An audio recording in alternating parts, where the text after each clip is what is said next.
road traffic, pedestrian traffic, very active investigation underway. You know, the National Guard has been here for months now. It has been hard to miss them if you're in the area of D.C. or downtown D.C. over the last several weeks and several months. And at this point, we don't know where these two troops were from. They have been here from states that have sent them all over the country. Troops have been patrolling for months. And again, this is near the corner of 17th and I Street in Northwest, just northwest of the White House. They're cordoning off several blocks of that area. There are dozens and dozens of emergency responders and police vehicles. You see lights on, just massive presence around that area right now. So if you're just joining us as we approach the top of the hour, there has been reports of 2 National Guard members shot in D.C. This is happening near the White House. You see that live picture of the White House on the right side of your screen. On the left side of the screen, that is live pictures from Fox. This is in the area of 17th and I Street in Northwest D.C. A heavy police presence. So far, no word on a suspect, no word on those 2 National Guard members' conditions. What we do know is the President and First Lady not at home. There were reports of a possible active shooter. We have not confirmed that. We have also not heard whether there have been any other injuries at this point. But as you can see, there is a heavy police presence. We've also seen pictures from people in the area of 17th and K Streets. That's near Farragut Park, where the metro lines run, also where Connecticut Avenue, just south of DuPont Circle, before you hit that Federal Triangle area of road shutdown, Secret Service on the scene, Metro Transit on the scene. So a lot of agencies out in response to this shooting investigation so far. And right now, Metro Transit Police is saying that they're on scene at Farragut West. They're investigating the reported shooting outside the station. So they're asking, avoid Farragut West if you can.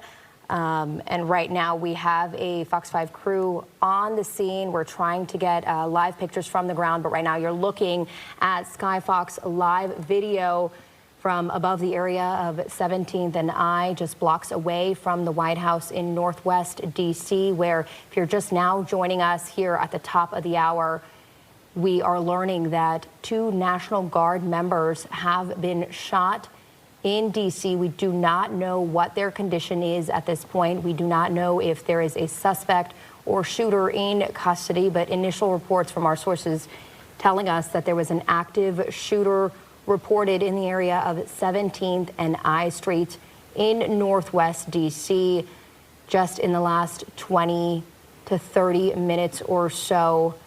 And you can see a very heavy police presence, Secret Service, Metropolitan Police Department, Metro Transit Police are all on scene right now on 17th and I Street. Again, as we mentioned, the President and First Lady have already gone down to Florida for their Thanksgiving holiday, so they are not at the White House. And it's not clear yet if the White House is actually locked down, but they are cordoning off all of the streets around 17th and I, so they're shutting it down to both vehicle and pedestrian traffic as this very active investigation is underway right now. So if your Thanksgiving travel plans take you through the heart of the city, or you are just planning on going home, there are road closures. The 500 to 900 blocks of 17th Street from New York Avenue to K Street Northwest, 800 block of Connecticut Avenue from H Street to I Street Northwest. So this is south of DuPont Circle at this point. The 1600 and 1700 blocks of K Street from 18th Street to 16th Street Northwest, 1500 to 1700 blocks of I Street from 18th Street to 15th Street Northwest, and the 16 and 1700 blocks of H Street from 18th Street to Connecticut Avenue Northwest. Of course, we also imagine there could be some impact to Metro, since there are 2 Metro stops so close to where this investigation is currently underway. And right now the White House is releasing a statement. Caroline Leavitt, the White House press secretary, is saying that the White House is aware and actively monitoring this tragic situation, and the president has been briefed. Again, if you're just now joining us here at the top of the hour, we're learning 2 National Guard members have been shot in D.C. This is just a couple of blocks away from the White House. You're looking at live pictures from Skyfox overhead of 17th and I Streets Northwest.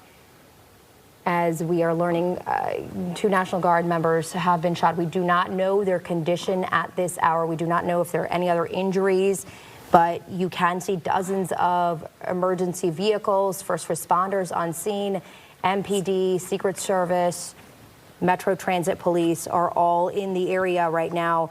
Metro Transit saying to avoid Farragut West as a stop if you can. And again, all of those streets near 17th and I. We are trying to get a crew. DC Police live Department up. tweeted out 4 minutes ago, the scene is secured. 1 suspect is in custody. They still encouraging people to avoid the area, but 4 minutes ago, the DC Police Department did say that the scene is secured and 1 suspect is in custody, but that no word on who that suspect is, a possible motive, or the extent of the injuries at this time. And we know, at one point at the height of the National Guard deployment here in D.C., there were some 1,500 members, and they came from all over the country, Ohio, Texas, Kentucky. And so we have seen them. All right, we do have our Julie Donaldson live on the street here. So we're going to toss out live to her. Julie, can you tell us what you're seeing?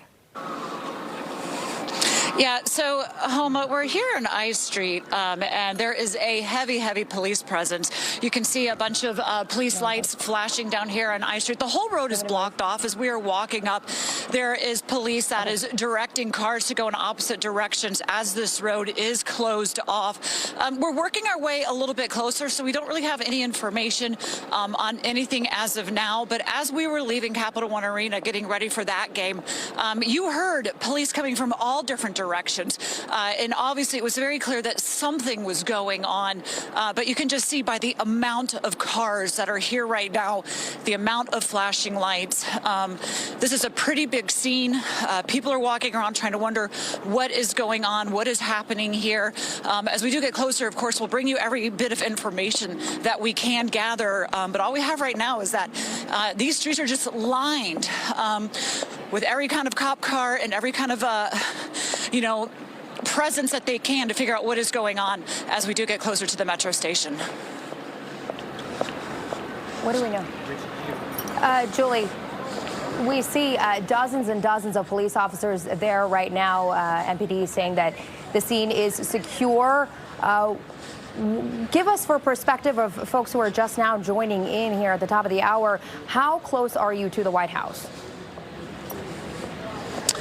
Looks like we're probably about a block off of it here. We are just coming up to, we are just past 16th and I.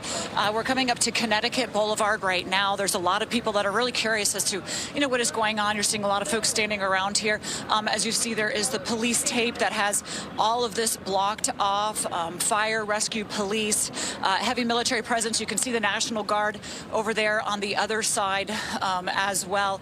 Again, we're not too far off from the White House here at I and Connecticut Street, right next to the metro station, the Farragut Metro Station as well, which is where they say that the Metro Police were saying that there was an active issue going on here, and they're telling people to stay away from it. But of course, the curiosity has a lot of folks here trying to wonder just what is going on as we're trying to figure that out ourselves. Right, and we see the crowd of people, and we also see the National Guard members there on the corner of the street. I see that they've cordoned off the road in the area, not just to vehicle traffic, but also obviously to pedestrian traffic. So it is a very secure scene. They've clearly locked everything down there in the area of 17th and 16th and I Street in Northwest where you are.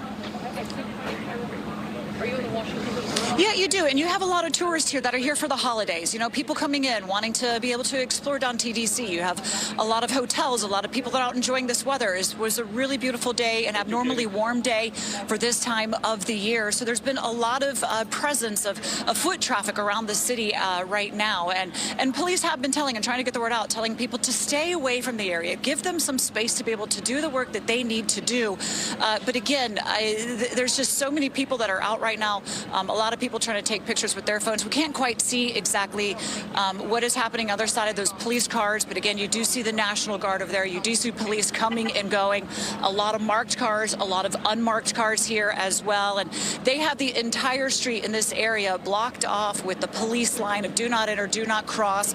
So for anybody that is trying to get around here, you are going to have to go all the way around, either if you're on foot or for any car traffic. So a little bit of a backup as they are trying to make sure that they keep this scene as clear and as safe for them to be able to do their investigation Julie, as possible. Homa. Thank you so much. I'm going to let you go and gather information here for a few minutes, but as we see on your live pictures, you see ATF, Secret Service, National Guard, and we are just now hearing the AP is reporting that a suspect is in custody. Julie, we'll check back in with you here in just a few minutes. Thank you so much. Meanwhile, I want to bring in our expert Sheriff Rich Giordano joining us now live as we look at Skyfox over the scene.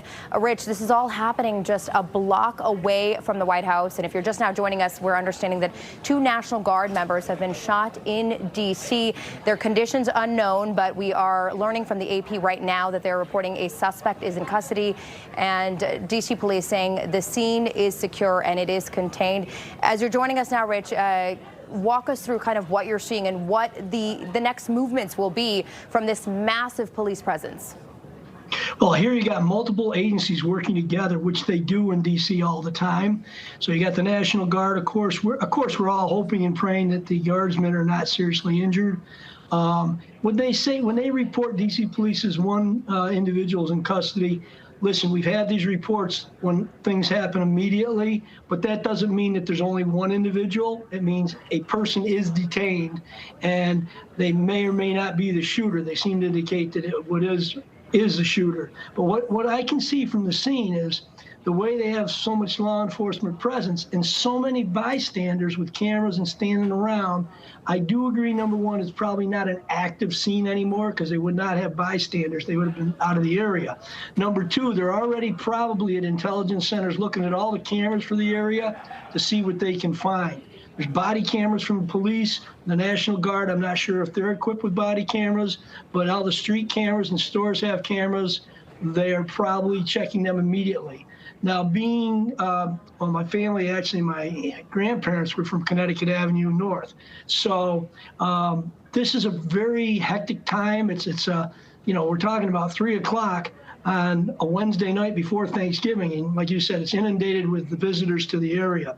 So what will happen next is they'll archive and record all the data they have on the cameras. They'll try to see what they can piece together. Hopefully the guardsmen are well enough to be interviewed and they can give them some idea of what happened. Now, being in the proximity of the White House, the first thing is a red flag is they probably, if they haven't locked down the White House, we understand the president and the first lady are not there. They probably certainly secured the perimeter as tight, much tighter than they had, to just be aware that it may not be over. It may be a distraction. We don't know if the person was coming off the subway or going underground. Or persons. Again, I say pause a little bit because the initial reports are not always accurate. Right. I think that we're going to hear a lot of information coming out. But like I said, look right now as the bystanders are on the corners. They got cameras. It doesn't. If it was live scene or active shooter, they would be running. They wouldn't be there. Right. So I'm sure the police secured the area. And again, look at all the agencies you have. So you got to have a communications. There's comms problems when you have so many agencies involved. And when I say comms, I mean communications problems. So the immediacy is to get medical attention to the National Guardsmen, secure the area, take anyone into custody, whether they could be the suspected shooter or whether they could be a participant, or bring some people aside, detain them until they can ascertain if they were involved and what information they may have to assist. And again, if you're just now joining us, you're looking at live pictures. just about a block away from the White House near 17th and I, 16th and I. You see ATF, Secret Service, D.C. Police, and National Guard members. Homeland Security Secretary Kristi Noem confirming that 2 Guard members have been shot. We do not know their condition at this hour, but D.C. Police, they do have 1 suspect in custody at this time. People in the area reporting they heard a couple of shots before this happened, just around in the 2 o'clock hour, and you see a massive police presence, but you also see a massive presence of bystanders just behind that police tape bridge. You see people out with their cameras, their phones, trying to document exactly what is happening. This is about a block away from the White House. The president and the first lady, like you said, are not in the area. They have already left down to Florida for the Thanksgiving holiday, but there are a lot of tourists, a lot of visitors, a lot of people coming back home to D.C. on this Wednesday before Thanksgiving. A lot of people were not in office today, but you can see that area is still very, very busy at this hour. Yeah, it raises a lot of questions because we do not know if it's related to a separate crime or if they were targeted. We don't know if it has anything at all to do with the White House. Because of the distance, probably not, but we don't know if these National Guardsmen may have intercepted a person or persons who had firearms noticeable. We don't know yet if it was a handgun or long arm. I will say that, again, I just caution everybody, we're going to get a lot more information pouring into us in the next hour from police sources, news media, and until we get a better understanding of what's going on, don't necessarily rely on the first things we hear. I do think, I'm watching the law enforcement on the screen, and you see, like you said, ATF, FBI, Secret Service, National Guard, and Washington Metro PD. They're all conferring. A lot of them are conferring. So they were all looking at their phones or looking at a screen. It could be an iPad or something. I'm wondering if they have something already that they're looking for any other individuals, or they're discussing a plan of how they're going to proceed, because they are invariably going to speak to all the bystanders that are around to see when they started filming, if they have anything that helps. Right, Rich, your insight is invaluable. We're going to be checking in with you in just a minute, but I want to bring in Yemisi Agbawale. You work at the White House so often. You have such great insight, behind-the-scenes knowledge of what goes on when it comes to security, safety down there. When something like this happens, just a block away from the White House, what are some of the protocols that are in place that you can talk about? Right, I can tell you that everybody inside of the White House and also in the Department of Treasury got a security alert that told them that there was something suspicious happening outside. For something major like this, they would automatically send out a red alert. Oftentimes, if it is just a suspicious vehicle, a package, if it's somebody in Lafayette Park that they think might be dangerous, they just send something out and caution people on what exits to use. For something like this, when it's multi-block, they let people know right away that you are not leaving work and you might as well stay exactly where you are. They also tell people that news is developing in real time. But we also know that there are reporters there currently at the White House press pool, that operate out of there in the offices there. And so I'm sure right away everybody from their respective news organizations reached out to folks, and so they have people. I saw just from the live footage reporters that I recognized that were standing outside, and so you have a lot of pedestrians and watchers that are gathering, but you also have a lot of people inside that are thinking about next steps and ways to get in contact with the president. And you see the police tape crisscrossing every which way in that area right now on 17th and I, 16th and I. And as we take a look at this Sky Fox shot from over the scene, you see the White House in the background, and then dozens and dozens of emergency responders, first responders that are in that area. And right now we're just getting into the newsroom that the Associated Press is reporting that the 2 guardsmen who were shot are in critical condition. If you've been in D.C., over the last several months, if you go into the district, anywhere you go, whether it is at a metro stop, the National Mall, in your neighborhood, you have seen these guardsmen and women walking the streets, and they have come from all over. So we don't know where these have come from, these 2 that were shot, and the AP is reporting that they're in critical condition. But they have come from places like Ohio and Kentucky and Texas, and they have been here for months now. Right. And important to note that in all of those areas, there is a great amount of Secret Service, and Secret Service oftentimes are are certified in EMS, so we know that the Secret Service that rushed to the scene had already been trained in ways to help.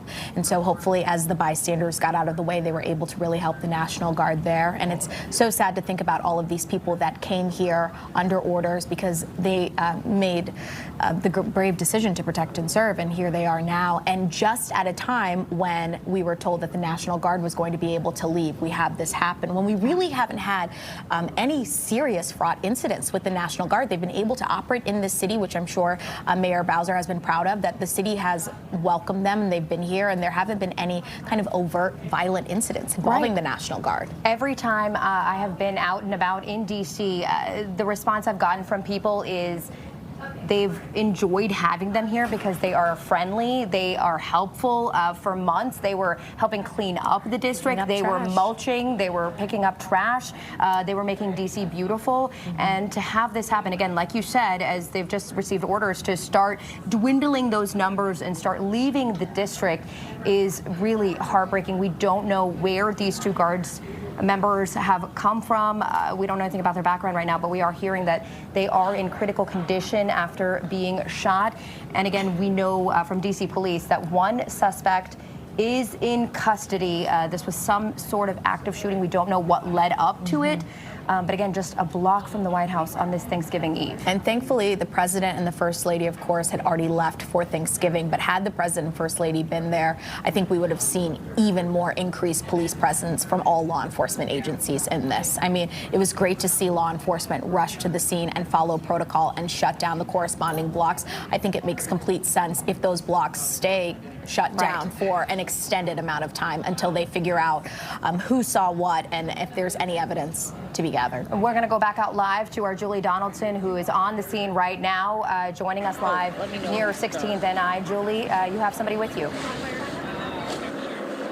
All right, thanks, Soma. We're here with Stacy. Stacy said she was here when she kind of heard everything that was unfolding. Stacy, tell us a little bit about what time did this all happen and what did you hear and see at the moment? It was about 2:15 p.m. I was going to my lunch break, heading to the Ronald Reagan building to go to the dry cleaners. I was in the Uber.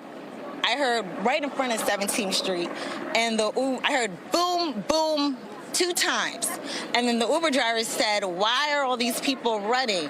So then I look out the window, and it's little children, adults running, children on both sides of the street, running in the opposite direction. The supervision is saying to the children, "Go, go, run." And then I heard help, help in the direction of the shooting. But I don't know if it was the shooter or if it was someone trying to help the shooter. I had to take out my contacts because my eyes were irritated. But the Uber driver did say to me the individual who did the shooting had a hood on over their head. And I thought to myself, I had literally just said to the Uber driver, "It's such a beautiful day." So then the Uber, and I said, "Why would someone have a hood?" So that to me makes me feel like maybe the individual planned this. And then the police response or Secret Service guarded men, professional level, government level, quickly came from all directions running. Yeah, how long from you hearing the noises that you heard and the booms that you heard before there was like police presence coming out here? It was seconds. It was seconds. We're on the street, and they immediately told us, "You have to turn around. You have to turn around." Yeah, it was within seconds. Like, I was super impressed. Did you see the person that was running the associates of the hood? Did you see anybody down on the ground? Is all the extent of the injuries? No, I only saw the individuals who were running in the opposite direction, the children and the little children. They looked like they were only 5. What kind of emotions does that stir in you in that moment, seeing everything unfold? I thought to myself, it was a beautiful day. A beautiful day. It's the holidays. Imagine these little children, something would have happened to them. Like, that's heartless. No parent wants to bury their child. And it was so many. The little children were on both sides of the street.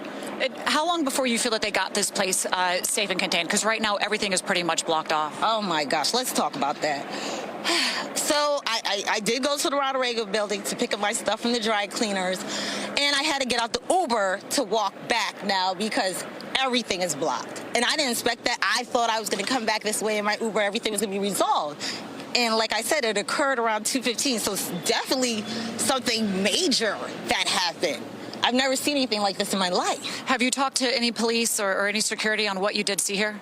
No, I have to get back to work. Okay. Yes. All right. Yeah. Stacey, thank you very much for sharing what you saw and witnessed here tonight. Yeah, thank you so much, Stacey. Okay, so here we have again. There's a lot of people out here. Just saying, a lot of people are here for the holidays. As Stacey was saying, it really is a beautiful day. So we've seen a lot of foot traffic out here, but the roads are currently closed off. You can see them at times lowering the police signs to let more police officers go through. The yellow tape that's up here. Despite this being such a heavy presence, people are relatively calm. You're not getting an oversense of fear. It's more almost just kind of like a curiosity, and I think that's a testament to the fact that you can tell that the police presence here does have things under control, and it doesn't seem like there's any danger or risk that is presenting to anybody right now. Of course, if that was the case, I'm sure everybody would be pushed back much further. But you can see all the different units working together. You can see all the different police out here making sure that people do not get into areas that interferes with what they are trying to do. Both roads are closed off here, right near the metro. As Stacey was saying at the time, everybody was running. A lot of that panic, a lot of that fear has died down at this point, but the response has been quick. The response is heavy. You're not getting anywhere around this area. We can see further. It looks down maybe down the road, down here on I Street a little bit further down. It looks like you can see a little bit more police presence kind of moving back and forth down there. I can't quite see exactly what units are down there, but you do have all of them out. Look, this is a time when the National Guard has been here in D.C. for a while. During that time, there's been a lot of talk and a lot of praise on the number of homicides decreasing, the crime in D.C. going down with their presence here. Of course, now that, you know, it's talks out there that some of the National Guard actually has been involved in this. They have been a victim of some of this crime. That tells a very different story of what everybody is experiencing out here today, Homa. Julie, thank you so much. We're going to check back in with you in just a little bit, but we are hearing that the White House, again, you're about a block from the White House is on lockdown even at this hour right now. We know D.C. police saying one suspect is in custody, but these are very early hours right now, still gathering information. You see the massive police presence right now on your screen. You're seeing ATF, National Guard, Secret Service, FBI, all gathered in that area on Connecticut, on I Street. Again, just about a block away from the White House Press Secretary Caroline Leavitt saying that the president has been briefed on this situation. They're actively monitoring the tragic situation that has unfolded, leaving 2 National Guard members shot and in critical condition at this hour. I want to go back to Sheriff Rich Giordano, joining us now live. Rich, as you're seeing this scene unfolding, this massive police presence in this area, we do want to note that the president and the first lady are not at the White House right now. They are currently down in Florida. They left yesterday for the Thanksgiving holiday. We would have been seeing a much different scene had they been there. But again, this is one of the most heavily protected areas in the entire country, if not the entire world, with the amount of Secret Service and law enforcement in just that surrounding few square blocks. Well, proper protocol says even if the president and first lady are not in D.C., right now they've probably doubled their security and moved them to a safe location because you don't know if this is related. Again, my thoughts and prayers go out to the National Guardmen and their families. One thing that's very disturbing is that these National Guardsmen are from all over the country. They have different rules of engagement than local law enforcement as far as weapons, what they can do. But Wendy, she was a great witness because what we can learn from her is if he had a hoodie on this person and they were both shot and in critical condition, they may not have been expecting it. It may have been part of his plan. She did say that, like he planned it, because it's a beautiful day. Why has he got a hoodie on? So that causes me more concern that these individuals may have been targeted or the National Guard may have stumbled upon another crime that this individual was committing. But she really, and I encourage anyone who's listening who was down there at the time but couldn't stick around, wait a couple hours, call D.C. police, give their name, their phone number, their address, and let them know if they saw something or have something on their cameras, because that's going to become vital, critical pieces of evidence that may help piece this together. Again, right now they say one person they think is the shooter is in custody, but it's too preliminary to know exactly if there were more individuals involved, one in the planning, whether it was a targeted event on these National Guardsmen, which I hope it wasn't. We hope they pull through. But also think of what's going on now. There's family members from all over this country on their cell phones reaching out to their National Guardsmen family members to see if they're okay. Absolutely. And some people are not going to get a call back right away, or not going to get a call back, and that's got to be very frightening and very concerning. I also think that the people in the government buildings that are on lockdown, they're probably watching us on TV, but they also, it's got to be very terrifying and scary for some of them. One thing that's weird is, like you said, the lockdown has all these people gathered on the street. We've been so conditioned that people aren't afraid to come back to the scene once the police are there. But this is a catastrophic incident. You would think that many people would still want to stay away, you know, but we're a rubbernecking society. Absolutely. And again, you had some great insight about the buildings being locked down from your other reporter. And Wendy, like I said, I think that was her name, I thought she gave a pretty good description of what happened and how quickly it happened. Because by the time they left, went to the Ronald Reagan building, dropped her clothes, and came back, you know, the whole streets were all closed down, you know, and it was a commerce scene. But still, it tells you how quickly they reacted.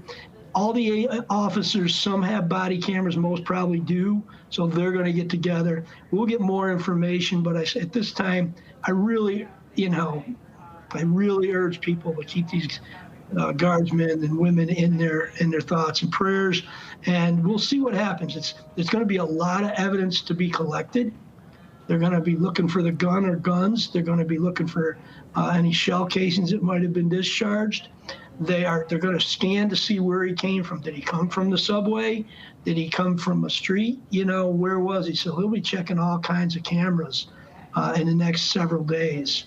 And there's a move, unfortunately, there's a move in this country to try to get rid of facial imaging, try to eliminate us in law enforcement using it as a tool. But these are an example why you need that, because if we can get a picture of the guy, a person with a hoodie, guy or woman, and they can track it down by looking at the cameras and tracking other people with hoodies, that is stuff that helps us as investigative tools. Right, so much of it. And I want to just interrupt you here for a second. Fox 5 learning from sources that 3 people were transported from that scene, 2 National Guard members and 1 other person, all 3 with gunshot wounds. And at this hour, we're not sure what that 3rd person's condition is, the extent of the injuries, but we are learning that the 2 National Guard members are suffering critical injuries, taken to the hospital right now. So 3 people in total transported from that scene here in the last hour, and you see that very heavy police presence. And when we talk about the National Guard being in the district, we know at one point their numbers were as high as 1,500, and just in the last week, a judge ruling that states allowing their National Guards members to be here in D.C. was unlawful. They put that on pause just to not mess with operational security and their operations. But that was supposed to expire on December 11th. Just in a few short weeks, they were meant to return back to their homes. We don't know where the 2 who have been shot were from, if they're from D.C., if they're from another state. We are learning that their condition right now is critical, but 3 people in total taken. And when we look at this scene, we look at the massive police presence and we see officers with their body cameras. Every one of those buildings, Embassy, has a camera on it. Right. These lights have cameras on it. So most surveilled area. As Rich said, they're going to have a plethora of evidence to go through. And I think that's why it's a bit shocking that this incident happened exactly where it did, because we have had a strong National Guard presence. And while there may have been some folks in D.C. that took some issue with it in certain areas, we saw like Navy Yard, down by the wharf. For this area, it is just not uncommon to see a heavy law enforcement presence. It doesn't matter what agency they're associated with. So for something like this to happen to National Guard, where they usually are, the proximity to the National Mall means that there was an increased presence, as well as most of our federal agencies are located in that radius as well. Thinking about Treasury, DOI, I know the FBI is just a couple blocks away. It's just a bit shocking with this heavy amount of law enforcement's presence that something like like this could happen to someone. And you see the officers that are on scene right now are asking people to push back a little bit. There's a massive crowd of bystanders, not just news crews, but bystanders, people who were either at their office this day before Thanksgiving, tourists that are in town for the holiday, people that are in this very highly trafficked part of DC. I want to go now to national security analyst Armin Kurdian with Armin. Are you here with us now? Here, I can hear you. Okay, so when you're looking at this massive police presence, there police tape crisscrossing this entire area where it's just a block from the White House, and you have ATF, Secret Service, FBI, DC Police, Metro Transit Police, just everybody converging on this area. Again, one of the most highly protected areas in the country. Tell me your thoughts as you're watching this unfold. Well, first of all, my heartfelt condolences to the family members of those brave soldiers who were shot, along with their fellow soldiers and their commanding officers and their support staff. This is absolutely inexcusable. And frankly, I would like to see this considered domestic terrorism. Any premeditated attack on law enforcement, I believe, is domestic terrorism of a form, because this is going after our government. This is going after law enforcement, and this is a loosely coordinated effort that you see across the country. I am very heartened to see the massive response there that hopefully perhaps will deter future attacks like this. The coordinated response between the police, fire, and other emergency authorities. This is the kind of response that we need in our nation's capital to come down very quickly, especially our seat of government, which is a target not only by some of the folks like this, but from folks all over the world. So I very much hope they find these people, to find out what inspired them to do this. And this kind of thing is this is not acceptable in our country. This has got to stop. Yeah, and DC police telling us that they do have one person in custody. It's not clear yet how many people were involved in the shooting, but MPD is setting up a staging area just a couple blocks away over on K Street. So we're hoping that they do have some sort of news conference in the coming minutes so we can learn more information. Again, this is all coming in very quickly. You see police, they're on scene asking people to push back. You see a lot of people with their phones out, their cameras out, along with news crews. And I do want to tell you right now, Reagan National Airport has issued a ground stop. This is in effect until 4 p.m. They're saying it is due to security. No other information involved, but a ground stop right now at Reagan National Airport. We know hundreds and hundreds of flights are taking off from DCA, Dulles, BWI today as people either head home or come back home to the district, to the DMV for this Thanksgiving holiday. So that will be impacting people's travel plans. This area around 16th, 17th I streets in downtown DC, just near the White House, they're blocking off roads to both pedestrian and vehicular traffic. So there will be many, many impacts of this to come as this investigation really is just beginning. And Armin, when you look at the amount of cameras in that area, there is going to be much to glean. Yes, definitely. I know there's techniques such as artificial intelligence that can do facial recognition much faster than the old days, where it's just people looking through these pictures. Now you can cross-match. You can find this suspect, find out where they were using other video feeds that they have, and quickly build a picture so much faster than you were able to do before, and find out if you had any additional co-conspirators that were going on. Look, these kinds of attacks, we're seeing these happen almost on a daily basis. All over the country, these premeditated attacks on law enforcement. These guys were just out there protecting the city. It sounds flippant to say that, but putting their lives on the line, just like anyone who wears a uniform, whether it's a firefighter, a police officer, soldier, sailor, Air Force, a Marine, every day going out, getting paid to protect the public. And for the public to come out and actually attack them is wholly unacceptable, as the antithesis of everything that we are as a constitutional republic. And I would think, yep. Thank you so much for your insight. I just real quick want to read a post on Truth Social from President Donald Trump. He says the animal that shot the 2 National Guardsmen, with both being critically wounded and now in 2 separate hospitals, is also severely wounded. But regardless, will pay a very steep price. God bless our great National Guard and all of our military and law enforcement. These are truly great people. I, as President of the United States, and everyone associated with the office of the presidency, am with you. President Donald Trump just posting that here in the last few minutes online. And I want to go live now to our Bob Barnard, who is live in front of the White House. Bob, what is the scene there?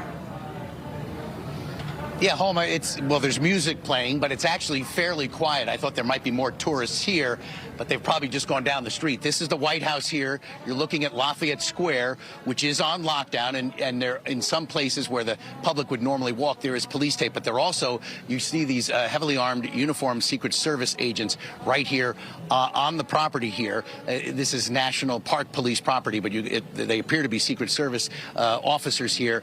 And just as you would see on a normal day, just a small group of people playing music and having a little bit of a protest here. One looks like anti-Trump, and then there's another one here as well. But this whole complex is closed off, and many streets around here. So pedestrians are able to walk down the sidewalk. That's why you see people standing here. But this is H Street, right in front of the famous St. John's Episcopal Church here. The street is closed to traffic, as is I Street, 1 block north, starting at 15th Street. So there is a wide perimeter here, and this is looking back against what would be normally traffic down H Street toward 17th. So that's where you see the police tape there is going to be keeping anybody from walking or driving there, beyond that point. And you see D.C. police are here helping to maintain the perimeter as well. So where you're looking from Doug Wilkes' camera, his facing right down there, is the scene 1 block south of where the shooting was. So the intersection with the flashing lights that you're seeing there is 17th and H. So 1 block north to the right of your screen there would be where this happened, just to show you how close it was to the White House. And obviously there are a lot of plainclothes detectives and others, as you see this gentleman here, actually, who I recognize. How you doing? There are a lot of law enforcement, Metro Transit Police, MPD, U.S. Park Police, and Secret Service all involved. And I'll tell you, Homa, on our way here to the White House to help assist in the coverage, we saw a large police and fire presence right down by Capital One Arena. And we believe there's a Caps game tonight. And we thought perhaps it had to do with the shooting here, but it was an elderly couple that had lost control and smashed into a building along 7th Street, basically right across the street excuse me, I said 17th, 7th Street at I, right across basically from Capital One Arena. And there were National Guard troops standing there helping to provide perimeter security down at that scene. So if you've been downtown and you thought the National Guard were gone, they are not. They were at that scene, and they were here at 17th and I earlier this afternoon at the time of the shooting. Homa. Bob, it is such a stark contrast to see your camera and your perspective right there in front of the White House, Lafayette Park, and to see the active scene just a block away. It seems so calm where you are, so chaotic where Julie's camera is. Bob, we'll check in with you in just a little bit. Is there something you want to show us? That's good. You doing all right? Yes, absolutely. Yeah. Sorry, just saying hi to people I know here, trying to see if there's any more information. Okay, but we'll again, let you gather. Before we go, I'm just going to mention that, we believe the one suspect is in custody, but they're obviously taking it seriously. Here is a uniformed, heavily armed man at Lafayette Square maintaining the lockdown at the White House, even right now. Okay, Bob, we'll check in with you in just a little bit. Thank you so much. We're going to head over to Julie Donaldson now, who is live at the scene. Julie, what's the latest that you can tell us now? So, Homa, we were further down, and the police, they just pushed everybody back up to 16th Street. They wanted to expand the area where they're doing this investigation, and you saw the heavily presence there. They were moving those ropes back. All of the media, and there's dozens of media out here covering this, trying to figure out what is going on as this is unfolding right here in front of us, just, again, a block from where Bob's at the White House. So they did push everybody back a block, and that included everybody that was out there kind of just curious as what was going on. We came across Trisha. Trisha said you heard sirens and she was in the area wanting to check out the White House. What was just your reaction when you heard everything that was kind of going down? At first we just heard sirens and didn't think much of it. We continued to walk. We were working our way to another metro station, and then security obviously was getting tighter. We asked one of the Secret Service agents if this was temporary or normal security, and he said temporary. And then we just happened to walk upon Farragut Square where all this was happening. And you're from Georgia. What brings you up to D.C. for the holidays? Our son lives here, so we're visiting him. He's working today. So, when you're talking to people down there that are going on, what are people saying out of their curiosity with such the presence that's going on here? We didn't really hear anything. Yeah. What's just your reaction to kind of this unfolding and knowing that, there's a shooter and there's been injuries as well to National Guard? It made us wonder if we needed to get out of the area quickly. The other side is there's so much security and police presence here now. We figure it's fairly safe. And what have you been able to do so far in D.C. before this? We went to the Portrait Museum today and had lunch. Any concerns on safety as you continue on? We had no concerns on safety, and I feel fairly safe. Okay. All right, thank you. Of course, a part of that feeling safe is that there is such a heavy presence here. We've heard so many different people that I've talked to, some of them that didn't want to go on camera, trying to say what they saw, what they heard at the time. It's just a lot of speculation because some numbers have been very differing from one to the next. But again, we continue to wait to see what information more we do have coming out on what actually took place here, aside from what we already have, Homa.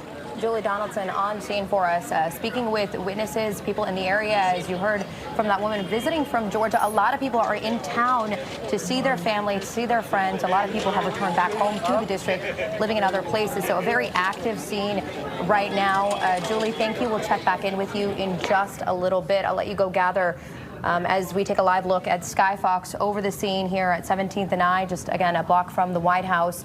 Many streets have been shut down, both to vehicular and pedestrian traffic. If you're just now joining us, we know that 2 National Guard members have been shot. They are in critical condition. A third person, also with a gunshot wound, was transported from the scene. D.C. police saying they do have one person in custody. It is not clear what the connection was here, but the White House is on lockdown. We can tell you the President Trump, and First Lady are not here at the White House. They left for Florida for the Thanksgiving holiday yesterday. Still a very active scene down there in downtown D.C. on this Thanksgiving Eve.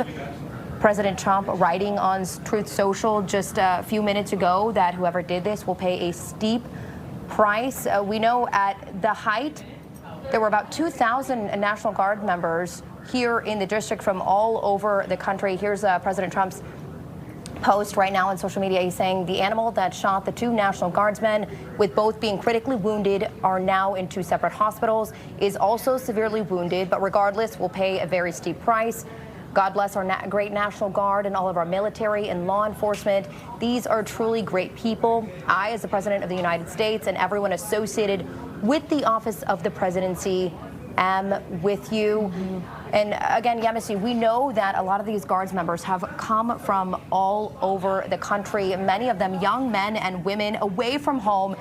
They signed up to protect and serve, and so far, for the months that they have been in D.C., they have been on the National Mall, they have been in neighborhoods, they have been inside metro stops, and so far it has been without incident. And today, the day before Thanksgiving, it is really hard to fathom that something like this has happened. Your heart truly breaks for their families to watch all of this unfold. Again, we're learning their condition is critical at this hour. We don't know their identities, where they were from, but my goodness. Yeah, and you think about these National Guard that came here, and they really didn't have an end date. We know that it kept getting extended, and Mayor Muriel Bowser was working with the president and the White House on the timing of National Guard and how long they would stay. And finally, they're told that they're going to be fully pulled out of D.C., and this happens. I mean, it really is something just completely tragic to a lot of folks that left their families and came here not knowing what the future might hold for them. And we were hearing December 11th was the date that they would be, released. We know the number numbers have been dwindling again from that high point, about 2,000. But if you've spent any time in the district over the last few months, you have seen them typically with a smile on their face, greeting people as they walk into the metro, giving directions, helping clean up trash from the streets of D.C., literally picking up trash, mulching, just making D.C. more beautiful. And so to have this happen, truly tragic situation. But again, the White House is on lockdown. You see police presence from all over the district here gathered in the area of 16th, 17th, and I on Connecticut. Just a block from the White House, you have the Metropolitan Police Department. They are getting ready for a media staging scene over on K Street. So we're hoping to bring you any statements they have in regards to the investigation and the very latest details on that. You also see FBI, ATF, Secret Service, all in the area.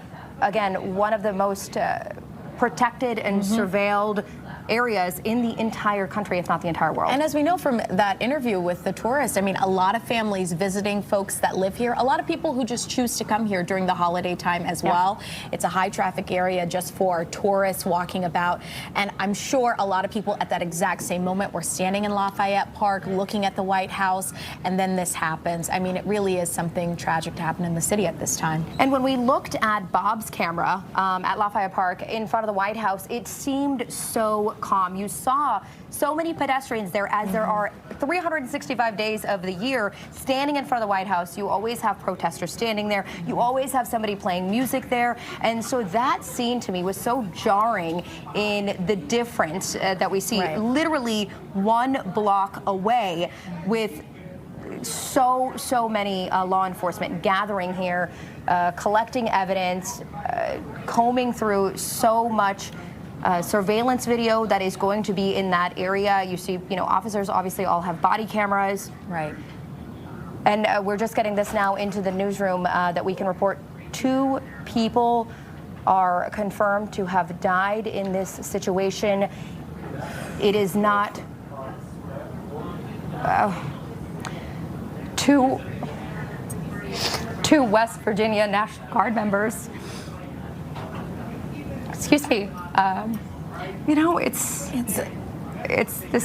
This is hard. 2 West Virginia National Guards members have been confirmed dead in this tragic situation just a block away from the White House on this Thanksgiving Eve. They were away from home. Again, this information is just now coming into the newsroom. Again, these were young men and women who signed up to protect and serve, typically in their backyards, and they were sent to D.C. in this unprecedented move to help guard the nation's capital, help make the nation's capital safer. We know with their presence, just their mere presence, made crime people feel safer. Yeah, it has made people feel safer.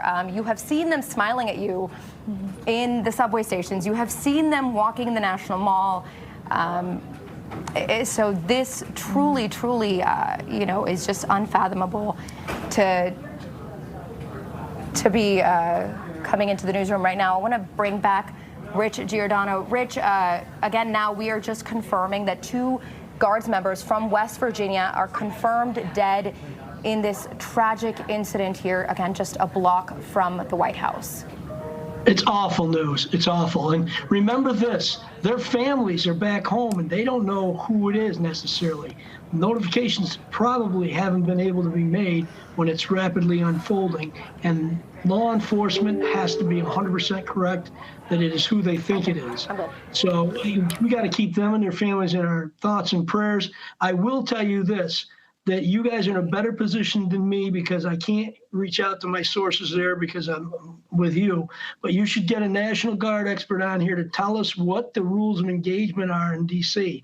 because sometimes they're different for the National Guard when you're in a civilian situation, meaning what are the rules for weapons? Can they carry firearms? Can they carry long guns, just handguns? Are they, there's a lot of rules that impact on this situation. Fortunately, if the reporting is accurate, the person who did this is in custody. And, law enforcement and the National Guard, they wear uniforms every day. They do what they're going to do. And these people protest. They throw bottle rockets at them. And today it looks like an ambush. And you know what? When they call 911, guess what? The police go, the National Guard shows up. We do our jobs, and yet they condemn us. They say fry like pigs. You got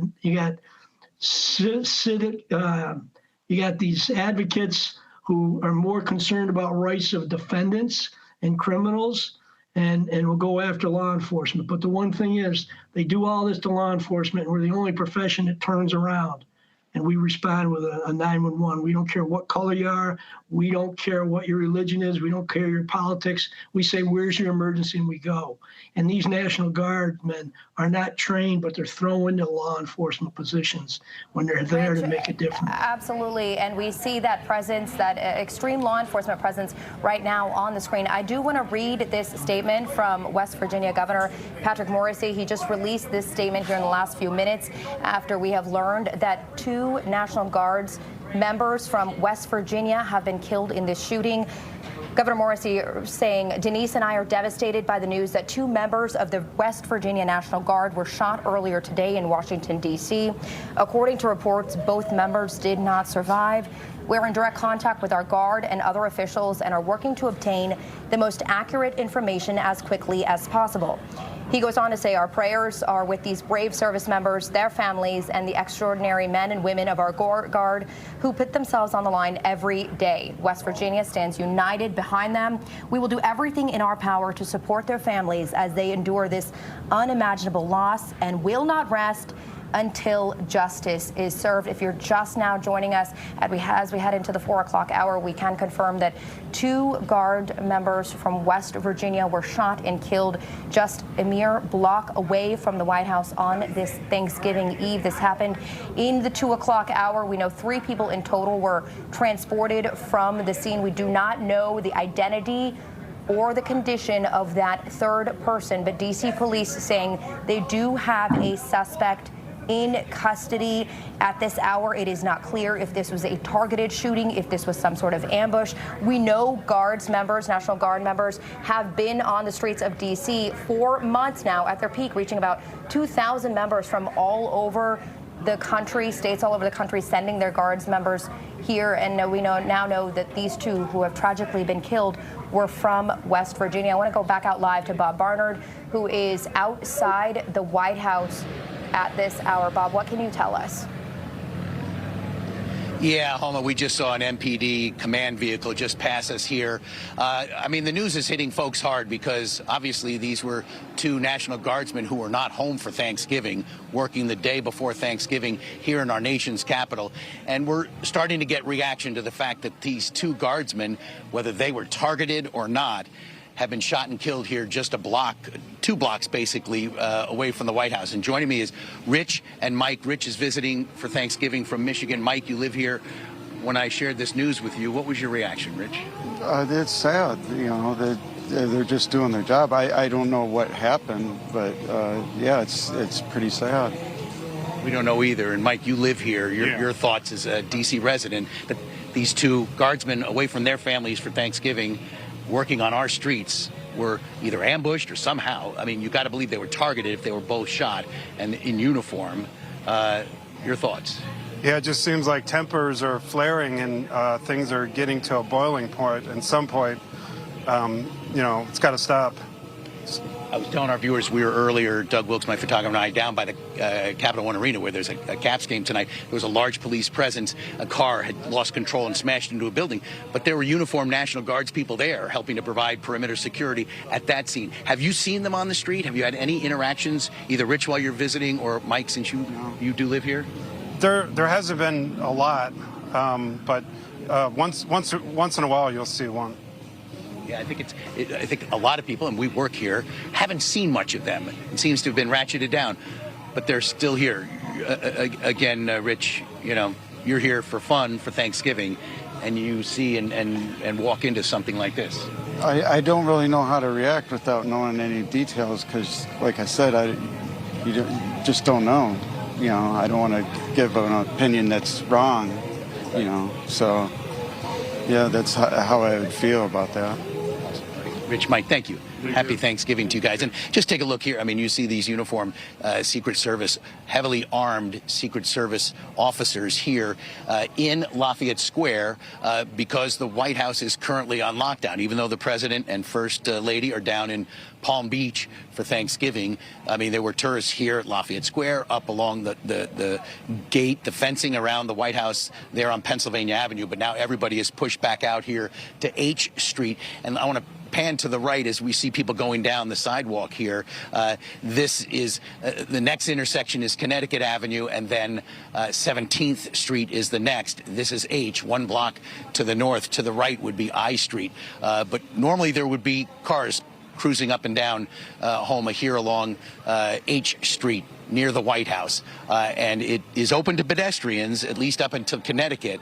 But just a shocking turn of events here. I mean, a shooting, and now going from critically wounded to 2 West Virginia National Guardsmen shot and killed on the streets of D.C., which were in kind of a pre-Thanksgiving mood today. We've been down here all day, earlier covering an event at the convention center with Mayor Bowser, who was in a very light mood because she had announced yesterday she would not be seeking a 4th term. And as we were talking with Guy Lambert earlier, after her news conference with reporters, you know, we hadn't seen her in that kind of a light, weight off my shoulders kind of aura in some time. And here, just like an hour later, this happens. So just sadly, a dark pre-Thanksgiving here in our nation's capital. And again, you have 2 West Virginia National Guardsmen. I don't know if it's 2 men, 2 women, man, woman. The ones I saw down at 7th Street near Capital One Arena at that car accident, it was a man and a woman in their fatigues, National Guardsmen. They were here doing a job, and it's just hard to believe. And we'll get more reaction. I mean, I saw Rich and Mike walking by, and when I told them what happened, you know, they were visibly shaken. But as you heard Rich from Michigan saying, what was it all about? We don't know the details, unfortunately. And Bob, those details are coming in very slowly at this hour, but we'll check back in with you in just a little bit. Thank you so much, Bob Barnard, live for us in front of the White House. And just to catch you up, if you're just now joining us, the governor of West Virginia confirming that the 2 Guards members from West Virginia have been shot and killed here on the streets of D.C. Let's go back out live to Julie Donaldson, who is on the scene there near 16th and I. Julie? Hey, Homa. When that news came out that these 2 guardsmen did not survive this, you could just really feel a heaviness here. I mean, there is a very heavy presence of media lining the entire way down 16th Street, even down to 17th. That news, people grasping the severity of what happened here today, and right as you're talking about on the holidays as well. Now, I reached out to the mayor's office and just happened to see a spokesperson that was walking by, and I said, where is the mayor? They said she is here in D.C. for the holidays, so she is in town, and she is currently being briefed on everything that happened here today. As they do get more information, we can expect a press conference from her. We can expect more information coming out as she is currently gathering it herself. But as this remains a very active scene, again, as we were down a block further on 17th Street, and not too long ago, they pushed all the media members back to 16th Street because they wanted to expand this investigation. There's been a lot of talks on how many people were injured. Of course, now we do know that 2 guardsmen were shot as we do wait more information. But that is all the same information that Mayor Muriel Bowser is getting right now as well. And again, we can expect more information from her office as she gathers and puts that together. You know, I was talking to some National Guardsmen as they were looking into expanding into different districts, and different wards had the opportunity to say, yes, we want these National Guardsmen to come into our neighborhoods for the beautification, to help clean it up, to also just have their presence in order to make the streets safer. A lot of wards selected to have their presence come in. Some said they didn't think that it was anything that was going to do long-term good. They thought their presence there, while it might deter crime for the moment, was more just a Band-Aid. And the second that they would leave their neighborhoods and leave their wards, that the crime would pick up. But when you're talking to the National Guardsmen, and he said a lot of the National Guardsmen, I know the 2 that were shot not from here, they're from this area. A lot of them took pride in the work that they were doing as well. But today, all of them will have a heavy heart as things unfolded here as well, Homa. Okay, what am I doing?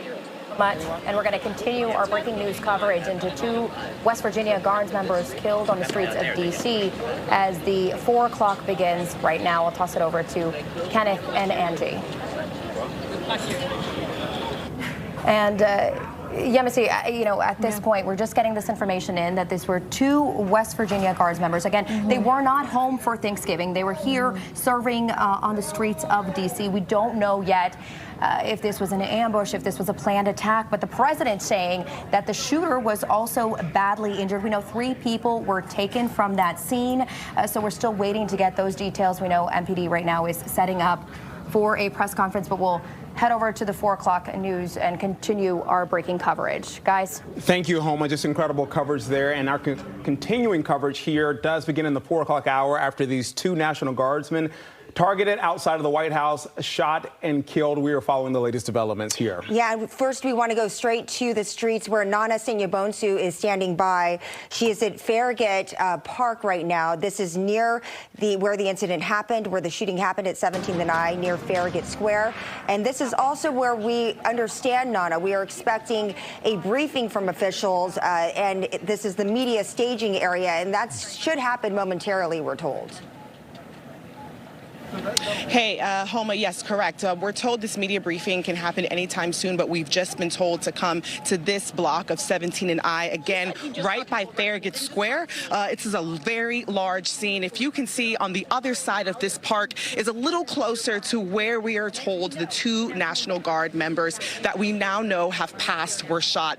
You have a lot of tourists here. You have people who live in the area. I was able to speak to a number who said, they actually saw Guard members as we've been covering. These National Guard members have been here for months, helping with the crime in the district. You see them in groups. You see them walking. One tourist said she was having a drink at a cafe. She saw a couple of them, and that's when she heard the shots, but she can't really piece together what took place. All she heard briefly after was sirens, and then an ambulance came. She did say she saw them lift someone and put them on the gurney, but can't confirm who it was. A lot happening, a lot of witnesses. We spoke to one man who's in town from South Carolina about what he saw moments after he saw an ambulance pull up. Take a listen. Okay, so go ahead. So talk to me about what you saw when you got here. When I arrived, there were still police cars coming in from all directions, and the ambulance was across the street. I saw the people take the gurney from the ambulance, go down the street, and in about 10 minutes they came back, and there was a body on that, and I don't know if it was alive or what, but put it in the ambulance, and they drove down the street, and that was it. And since then, it's been massive reporters everywhere. Yeah. I mean, I have to ask you, and if you can speak up just a little bit, what goes through your mind when you hear that at least 2 National Guard members were shot right here in the nation's capital? Oh, my. Shooting anywhere is terrible, and shooting National Guard is also terrible. It's unfortunate that they're here, to be truthful with you, and that's maybe part of the problem. But still, not good, not admissible shootings. And that was just an account of one of many witnesses that are here. A very, 1 second, I believe we're getting an update from police. I see there are putting stands up. I think they were just asking us to stay behind the caution tape. I wanted to give you guys a sense of where we are and where the White House is. This is just about 2 blocks away from the White House. Past the Tate to the left is where the White House is, closer to H Street. So just to kind of give you an idea of the proximity. Okay, police are asking us, to stay on the other side of the caution tape, which we are doing. I just believe some other reporters are getting on the other side. Again, a lot happening here, but we're expecting that update and that briefing. No worries.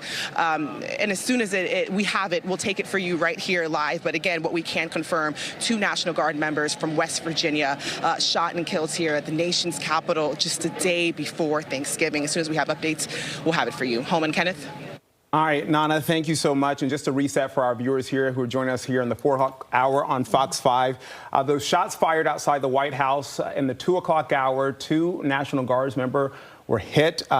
Since then, they have been confirmed dead. They were in critical condition when they were rushed to nearby hospitals. We know from the response from President Trump. They were in two separate hospitals as there were life-saving measures there.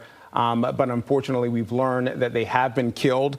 We are hearing from the president. We're hearing from Homeland Security Secretary Kristi Noem at this hour. The White House currently on lockdown, heavy security in that area around the White House. Yeah, we know, as you mentioned, Kenneth, that the president has released a statement. He has been briefed on this. Mayor Muriel Bowser also briefed on this shooting that took 2 lives of our National Guardsmen from West Virginia. 17th and I in Farragut Square, that remains shut down. The West Virginia governor also weighing in and confirming that this has been a tremendous loss for his state. I'm sorry, Angie. We just got word there were conflicting reports from the West Virginia governor about the conditions of these National Guardsmen who we've been reporting are dead. I'm going to read this to you right now from Governor Patrick Morrisey there in West Virginia. We are now receiving conflicting reports about the condition of our 2 Guard members and will provide additional updates once we receive more complete information. Our prayers are with these brave service members, their families, and the entire Guard community. With this incident happening, less than 2 hours ago, Angie, this is no surprise that we are getting conflicting reports at this point. But when that social media post came out from the governor that these National Guard troops were indeed killed, obviously that is a credible source for us, and that is what we reported. But now we're hearing the governor say there's conflicting reports. And just to give you some context, when we have breaking news like this, and one that involves so many different officials, so many different agencies, I know alone, just to begin, we're talking D.C. Police, National Guard, we saw the ATF, Federal Protective Services, we have their local authorities for the Guardsmen and where they're from. They're all coordinating this, and we are doing our best, as is everybody, and not jumping ahead of the facts, not jumping ahead of conclusions here, just relying on our sources and the official ones at that. What we do know, though, is that as of right now, you mentioned the White House is on lockdown, but they don't believe that there is an imminent threat out there to the public. But with any investigation like this, especially one that involves members of our U.S. military, this is going to be a huge investigation where they're going to have to set the perimeter, canvass the scene. It's going to take a lot of time, and that's why you see such a huge volume of officer presence here. And we still will not have a timetable, probably for a long time, as far as when everything will open up. But the suspect, we are told, was wounded and is in custody. Is in custody. The president, putting on social media the animal that shot the 2 National Guardsmen, with both being critically wounded and now in 2 separate hospitals, is also severely wounded, but regardless will pay a very steep price. We have no information, no details about this suspect. We've heard some information about this person. This gunman had been in a hoodie on this 70-degree day here in Washington. Obviously, the day before Thanksgiving, there are a number of people always around the White House and near the White House. But at this point, no information about that suspect or any motives, any political motives at this point. But as you see, that's a live scene there in Northwest D.C., a large, not only police presence, but a number of federal agencies are on the ground there. And this is common and typical in these types of situations where, again, the White House is locked down, but the White House will be locked down on something pretty simple, just any potential threat. Obviously, there's a major threat here, which is why you have the White House locked down. And the president and the first lady are currently in Florida, so they're not even there, but this is still normal to have this type of security presence there. We're going to get to our Josh Rosenthal, who's on this scene as well. We have a number of reporters there. Josh, where are you and what are you seeing? Kenneth, Angie, I'm standing just in front of the intersection of 16th and I. That's what's there behind me. And the reason that we're standing this far back from the police tape is because I want to give you this wide angle to show you just how expansive this crime scene is. We're standing on I Street, so that first intersection you see here is 16th. The one just after it, that's I and 17th. That is where we believe that these shootings took place. And as you can see, it is emergency vehicles and chaos at this point, from our vantage point, pretty much as far as the eye could see. Now, if you follow me up this direction, Joaquin Neto doing a really great job here walking with me. We are now approaching the intersection of 16th and I, And to give you a better idea of where exactly this is down here, Neto, if you could turn in my direction, right down there, only a block or two, that's the White House, which, as you guys were saying earlier, is on lockdown. One thing about this, what appears to be a tragedy happening in this area, especially this time, right before Thanksgiving, you have a lot of people, tourists, walking all throughout here. We just spoke with a couple of people who said they were from Virginia, a little further out. They came here to D.C., they said, just to spend a nice night in the city ahead of the holidays, and they just so happened to walk by this crime scene and this apparent tragedy. They said they were devastated to see this, and person after person has said, in particular, this is tough to see and learn about just ahead of the holidays. Take a look over here in this direction, back to where we came from. You can see police vehicles, in some cases, still pulling up. That's D.C. police right there. If you keep going to your left, Neto, another police vehicle. And so, as this information trickles out, guys, about what exactly happened here, and the condition of various people involved, it is important to remember this is still very much an active crime scene. That police vehicle right there just had to tell people to get out of its way, and it sped down towards the White House. And right now, this is very much the scene. Here, if you look back in this direction, Neto, you can see these are just normal drivers, it would appear, who either parked there or driving by the area. They are trying to navigate this just as we are, just as tourists on foot are, and just as police are.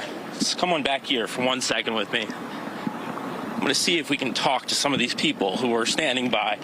Excuse me, I'm sorry to bother you. It's okay, I understand some folks not wanting to go on live TV. That's okay. That's okay. Just trying to get a sense for you guys at the reaction among people. I'm sorry to bother you. Could I ask you real quick, ma'am? Let's try this one. Come over here. I'm terribly sorry to bother you. I'm Josh. Can I just ask you what you think of all this happening? It looks like you were just passing by. Yeah, I'm actually on a call. Can you? That's okay. No worries. As you guys can see, very much a fluid situation here. A lot of people passing by over here in this direction. Families passing by, just trying to figure out, like we are, like police are, what exactly is taking place. For now, I'm going to send it back to you. All right, Josh, thank you there. I know people are just coming out because they want to see that scene, try to figure out what's going on, but also just go about their day. Bob Barner is also very close to the scene. I think you're near Lafayette Park. Let's bring in our Bob Barner to see what he's got. Hey, Bob. Hey there, Kenneth and Angie. Yeah, it's fairly quiet here, and anybody who on this day before Thanksgiving, visiting friends, family, or just as a complete family from out of town would have hoped to have been right up alongside the White House gates on Pennsylvania Avenue. Unfortunately, they're kept here.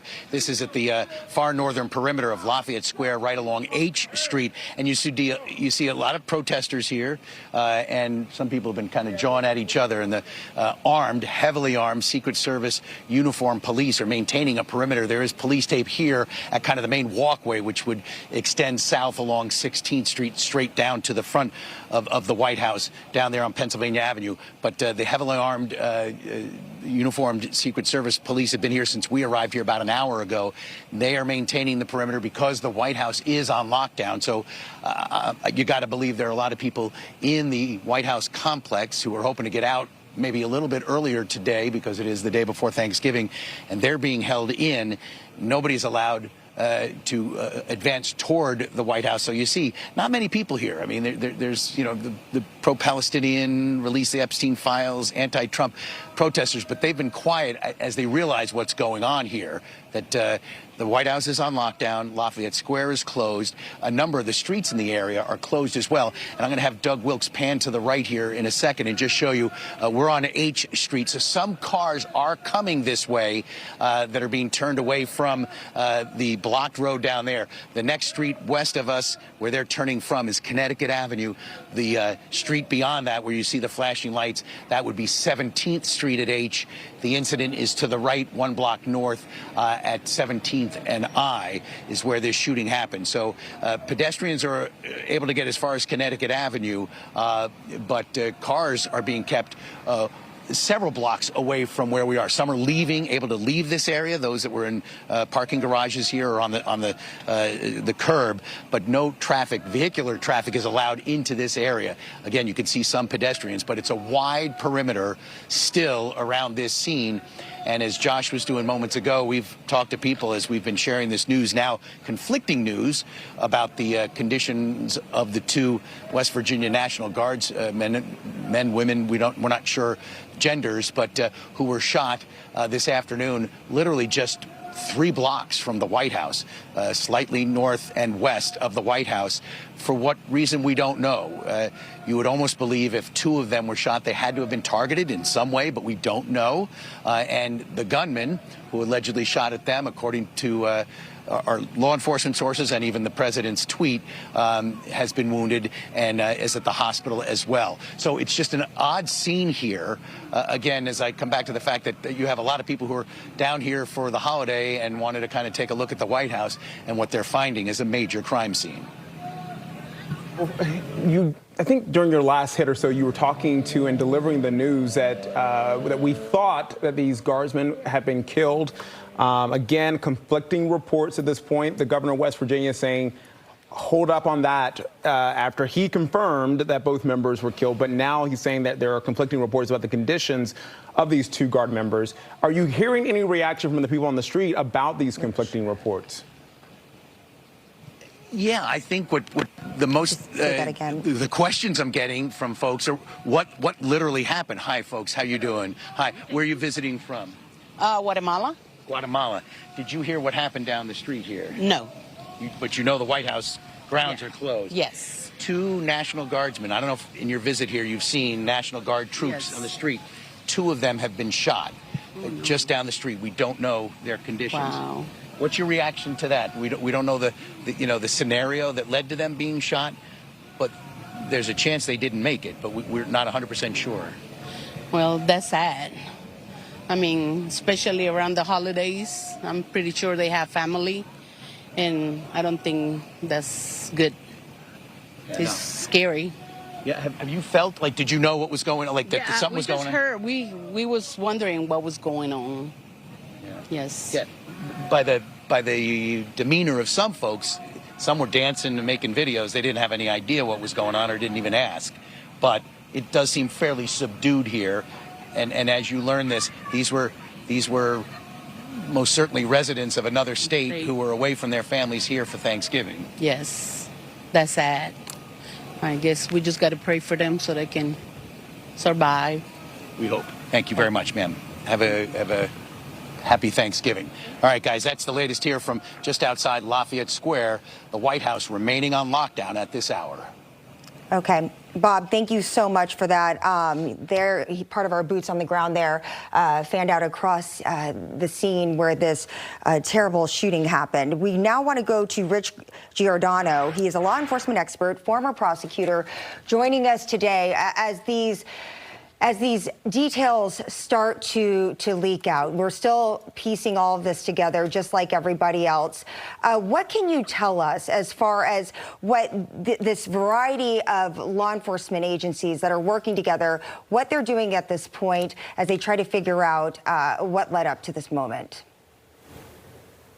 There's a multitude of agencies working together, but they're collecting evidence at the scene. They probably have evidence tech there looking for firearm that may or may not have been used, looking for backpacks, looking for ammo or shells that were discharged.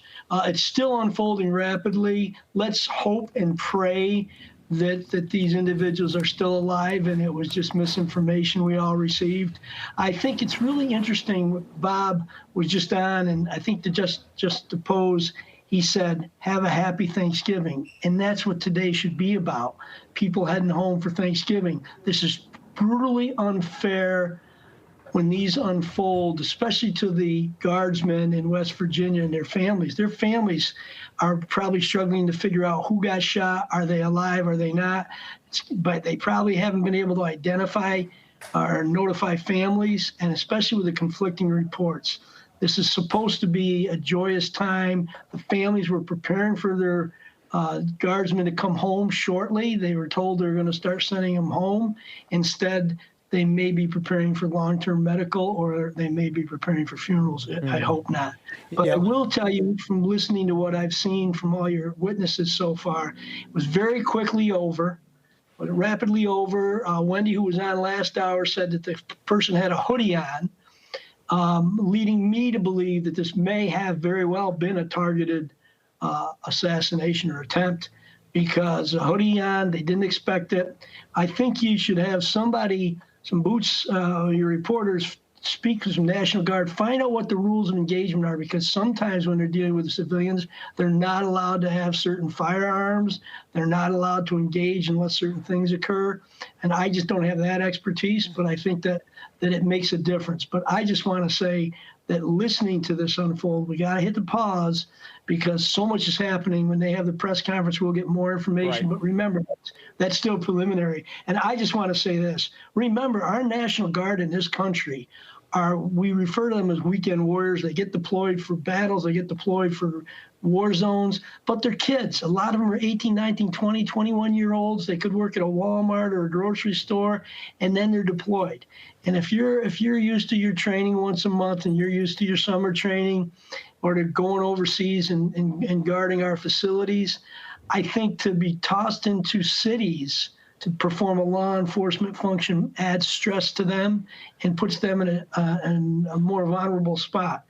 They're all heroes in my book, and I say, just remember, I hope it's not, but these could be young people, and I hope that they are not fatally injured, as was told to us in the past. Yeah, we pray that it's not the case and that they are still with us. I do want to ask, and there's a future discussion to be had here about the National Guard troops who are in D.C., this deployment being in U.S. cities, because typically we see the National Guard helping when there's a natural disaster, when there are other things that happen, but not pretty much for law enforcement. And I will say the National Guard troops that we've seen here in the district the past few weeks especially, there have been beautification projects. There have been more crime deterrents than actually doing law enforcement duties, because that was not their mandate during the Trump D.C. takeover and the subsequent period that we've seen after the crime emergency is over. But I want to move back to this investigation, the number of agencies, Rich, that we're seeing there on that scene. We've seen these types of incidents before. We've seen mass casualty incidents. We've seen incidents where the FBI is taking the lead. Who is the lead at this point after this incident? It's probably going to be the federal government, because these were National Guardsmen. What is going to happen is they're going to get all kinds of street cameras. They're going to get store cameras. They're going to get everything they can together, piece this together, and identify.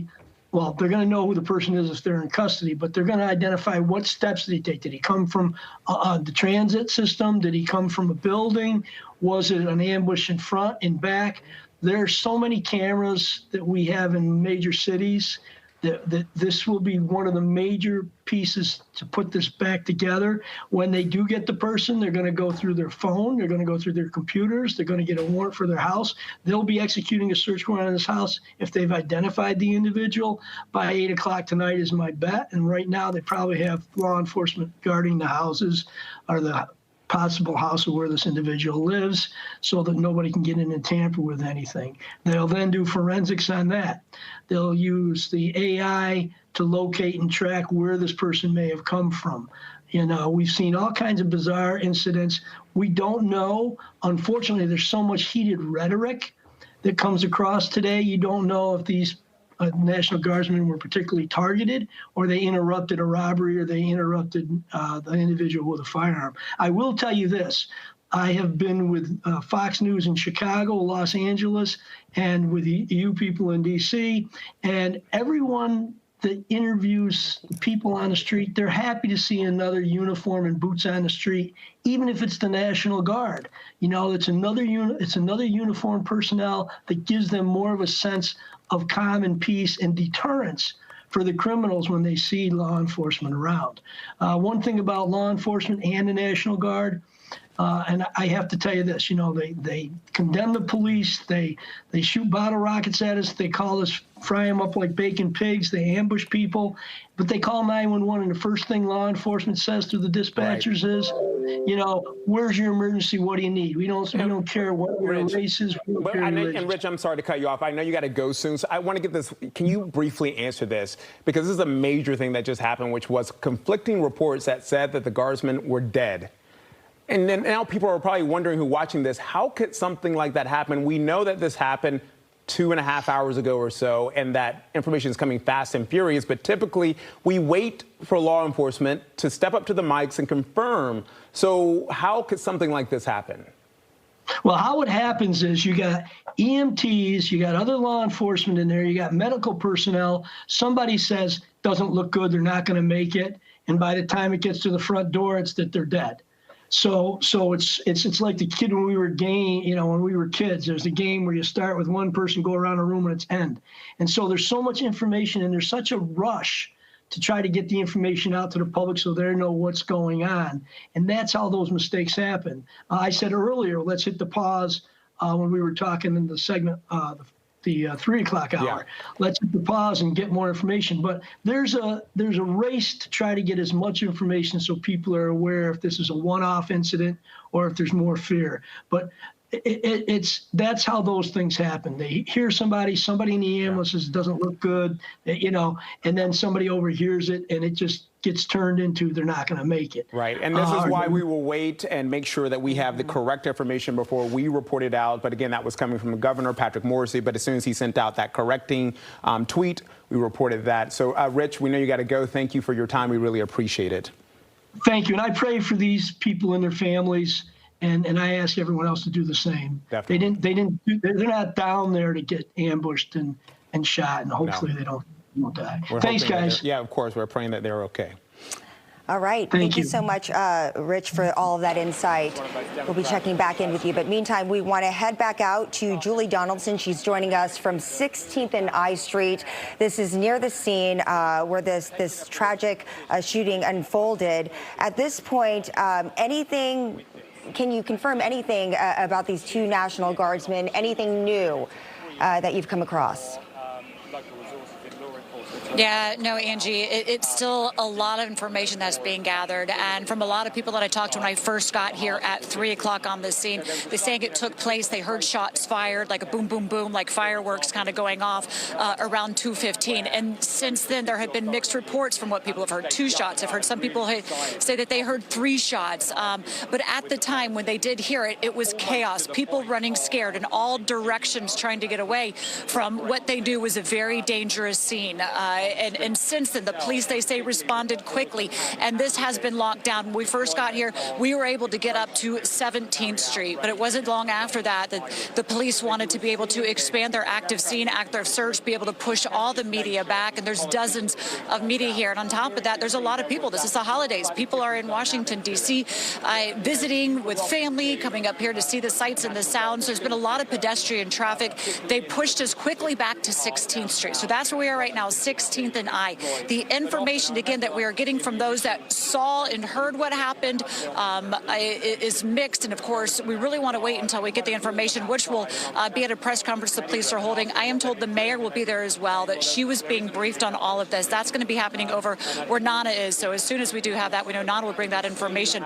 But let us hear some of the sound of a woman who was there when this all took place. And from her account, what happened here? I was in the Uber. I heard right in front of 17th Street, and I heard boom, boom 2 times. And then the Uber driver said, "Why are all these people running?" So then I look out the window, and it's little children, adults running, children on both sides of the street, running in the opposite direction. The supervision is saying to the children, "Go, go, run." And then I heard, "Help, help."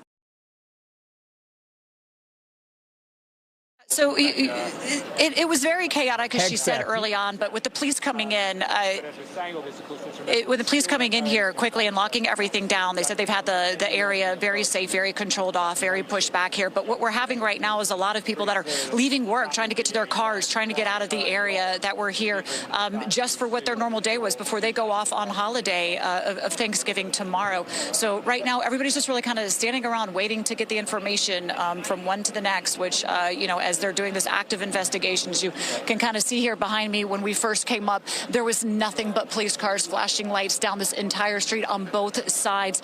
It looks like it's died down a little bit, but obviously still down the street, a very, very heavy presence as this investigation continues to be very active right now.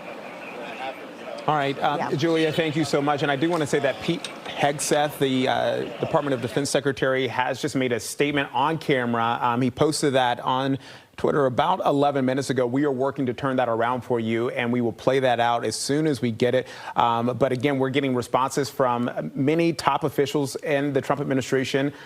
We have heard from the president, who posted on social media calling the gunman an animal, saying, quote, "The animal that shot the two National Guardsmen, with both being critically wounded and now in two separate hospitals, also severely wounded, but regardless will pay a very steep price. God bless our great National Guard and all of our military and law enforcement.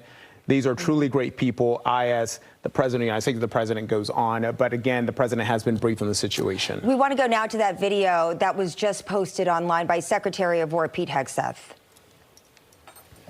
Very productive meetings, but I want to start by saying after those meetings, myself and my team were notified that 2 National Guardsmen have been shot in Washington, D.C., critically wounded. The shooter shot in a cowardly, dastardly act targeting the best of America. Heroes willing to serve in Washington, D.C., serve for people they don't know and they've never met because they love their country and their capital and their community. They were willing to do dangerous things others were not because they love their fellow Americans. Someone decided to turn that into targeting National Guardsmen. That will only stiffen our resolve. We will never back down. We will secure our capital. We will secure our cities. In fact, this happened just steps away from the White House. It will not stand. And that's why President Trump has asked me, and I will ask the Secretary of the Army, to the National Guard to add 500 additional troops, National Guardsmen, to Washington, D.C. This will only stiffen our resolve to ensure that we make Washington, D.C. safe and beautiful. The drop in crime has been historic. The increase in safety and security has been historic. But if criminals want to conduct things like this, violence against America's best, we will never back down. President Trump will never back down. That's why the American people elected him. America and our warriors, our National Guardsmen, are strong. And so we're following this very closely. We're getting information rapidly. And I mentioned the faith of this country, the Christian faith, the prayers. I would ask for prayers for our National Guardsmen. Excuse me, Mr. Appeals to heaven for our National Guardsmen, for their families, on bended knee as a War Department, as a nation. Excuse me. We will never back down. Excuse we think about them right now. Venezuela. We had a couple of great, productive meetings with the President and Minister of Defense here, where we are dedicated to the counter-cartel effort here. Criminality knows no boundaries, whether it's the United States of America and Washington, D.C., or it's the Caribbean that's obviously Pete Hegseth at the Department of Defense at the Pentagon there. Moving on to another topic of national interest there, but addressing these 2 National Guardsmen shot in Northwest D.C. near the White House, and giving us a few extra details, a few new details there, including we were wondering whether these guardsmen were targeted. He used the phrase and said they were targeted. The shooting that targeting National Guardsmen. He also added that he will ask the president to add 500 additional National Guard troops on the ground in the district. And obviously, we've been reporting for the past week or so that a judge had ruled that the deployment of these troops was illegal by the president. Yeah, I think it goes without saying, anybody who's been following this since the National Guard arrived here in Washington, D.C. during this takeover back in August, that this activation has not gone without controversy. And the big question also coming out of all of this, which was partially just answered, at least to an immediate response, who knows what will be added onto that afterwards, but is how is this going to change the landscape of this federal surge here in our nation's capital? When you look at the numbers, I think the estimate was like 2,190 National Guard members currently in the district right now. A lot of them from this area, but as we have seen, other states as well. We've talked a little bit about how these are not full-time soldiers, right? These are citizen soldiers. They have a whole nother life. They have a whole nother job, and it's only when they are called to action, called to serve, and in this case, serve the mission of the president and protecting not only the citizens, but the visitors of the city. They answer that call. And so as a result of that, we are now understand that we are going to see an influx. We are going to see Well, additional, he says that he will put in the request to the president. We don't know if that will be approved, and will the president also use this incident to reignite the crime emergency that has, since been ended months ago in D.C., but yet the National Guard troops remained, and that's been the Attorney General Brian Schwab in the district has fought that. The mayor has fought that. There has been city leaders who don't want the National Guard troops or don't think that they're needed, and that D.C. police alone can tackle any crime issues in the city. But we have seen a decrease in crime. The president, he noted, I think the other day before he took off for his holiday, that there hasn't been one murder in D.C. in the past 6 months. We know that is not the case. A little hyperbole from the president, perhaps there. But we know there has been a drop in crime. The mayor has noted that. It was because of the D.C. police, was the influx of federal officers. We do know there has been a drop, and it has been because there has been more attention in some high crime areas, even though we could debate this and talk about how the fact that some of these troops were not in some of the most high crime areas, and some of the residents pointed that out. You see it on the screen right now. Janine Pirro has put out a statement saying, "God bless the two National Guardsmen who've been shot near the White House. As the U.S. Attorney for D.C., I stand ready, as does my office, to seek justice in this case. I am on my way to the scene now." Yeah, the United States Attorney there offering her statement. I think it's important just to piggyback off what you said, Kenneth, quickly, is that National Guardsmen or Guard members, they are not brought here to engage in policing, right? I mean, there was even controversy when they first arrived that they weren't armed, and there was a call, well, maybe they should have, they should be armed, but not called to use it, but just in case. And in this case, we know that preliminary reports say that there was an engagement of gunfire between these two individuals and the suspect, who is in custody right now. But the current deployment, as we've said time and time again, have really been in this non-enforcement role. Now we want to go over to Julie Donaldson, check back in with her. She joins us she's close to the scene, I believe. I think they pushed you back, you said, to I and 16th. Yeah. Yeah, they did. We were over at 17th when we first got here at 3 o'clock, but they quickly said they wanted to expand their active search area and their investigation area, so they pushed all the media back down to 16th Street. So here we are at 16th and I. There's still a lot of course, media out here covering this. There's a lot of spectators that are walking around trying to just figure out what is going on. But we came across Michael. Michael was here at the time that this went down. Tell us, Michael, what time around was it, and what were you doing, and what did you hear?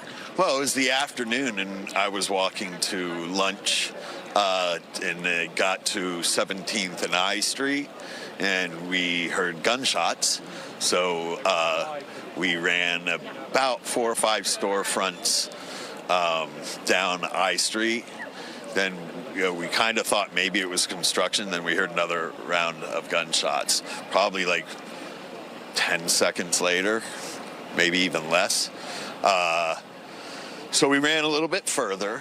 Then, after that, like a minute after that, a lot of people thought it was construction. So, like a lot of security people are out in the street. So I went back to get my lunch, and witnessed they had one person pinned down and yelling at him to stay down, and then there were 2 National Guards on the ground. One, it looked like they were trying to resuscitate. And then there were a couple National Guard that were hugging each other that were obviously very upset about what had happened.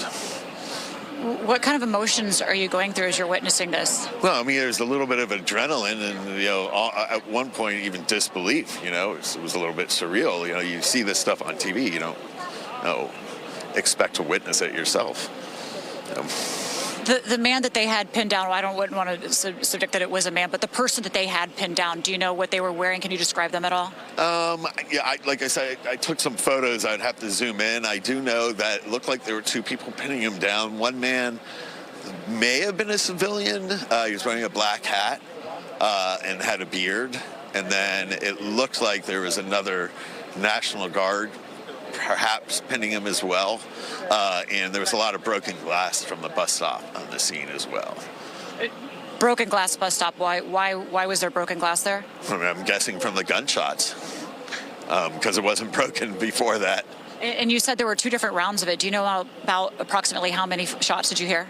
I mean, it kind of sounded like maybe 5 or 6 in each round.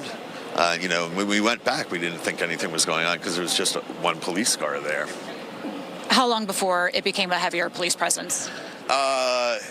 It took like a couple more minutes for some more police to show up, and then probably about 5 minutes later, a rush of police came. That's when, the police were armed. That's when the EMTs showed up, and then they started to push us back from 17th and I Street across the street from. Did you talk to any police on just kind of what you saw and what you witnessed at all here? No, I mean, they had me go back inside my place of business. Didn't want to let us out for a little bit of time. So, we were in there for maybe an hour and a half or 2 before we were able to get out. All right, they want to be cautious, put you in lockdown. Michael, thank you so much. I'm sorry you had to go through this, but we appreciate you sharing your perspective and what you saw here today. Okay. All right. Again, there's a lot of people that were working here that were trying to get their way out. There still are trying to clear cars out from this area. We have been pushed back to 16th. They're trying to make sure that the area does remain open, as it is a safe area at the moment, but they just want to remain open as they continue their investigation. Kenneth and Angie.